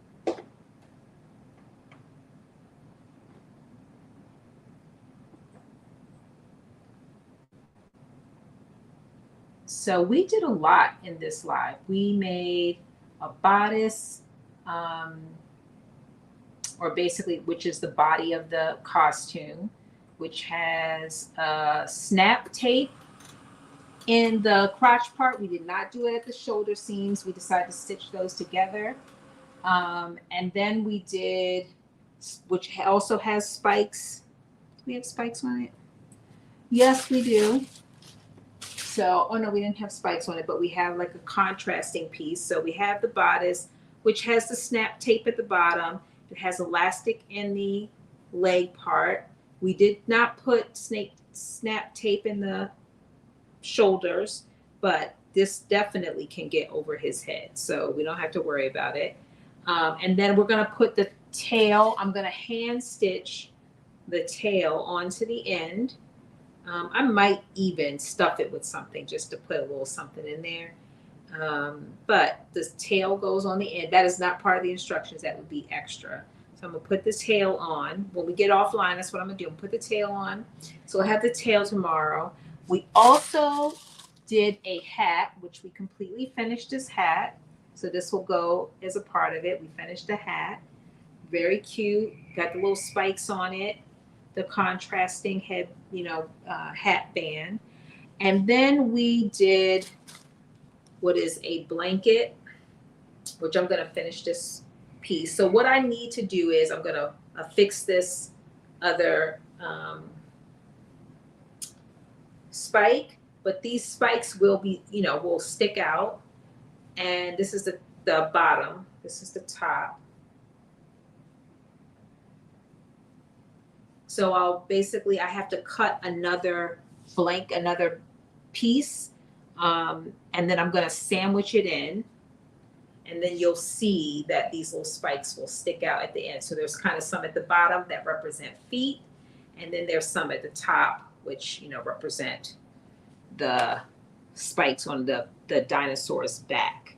So those are the pieces. And then I'm also going to figure out how to, because it's not he's too active. He doesn't lay down. If he was, 6 months or 4 months and was crawling, a blanket would be fine, but he's on the go. And this is definitely part of his outfit. So I wanted him to be able to have it. So I might do either like a strap or something that can go on his arm so that it can, be on with him, so he can, it can come off, but it can be on. So I'm gonna figure that out tonight. You will see all of that tomorrow when you see, because he'll be over first thing in the morning, and we're going to I'm taking him to a little fake pumpkin patch, like it's a little something that's made up to look like a pumpkin. I mean, there are real pumpkins and haze and all that, but it's not in a field. So we're going to that, and we're going to take pictures, and you'll see him running around with his costume on. So that is,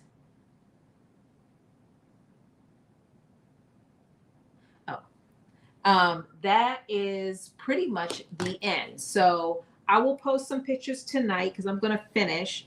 I'm going to put the other side so that you'll be able to see it. And then you are going to see the pictures tomorrow of him in the entire outfit.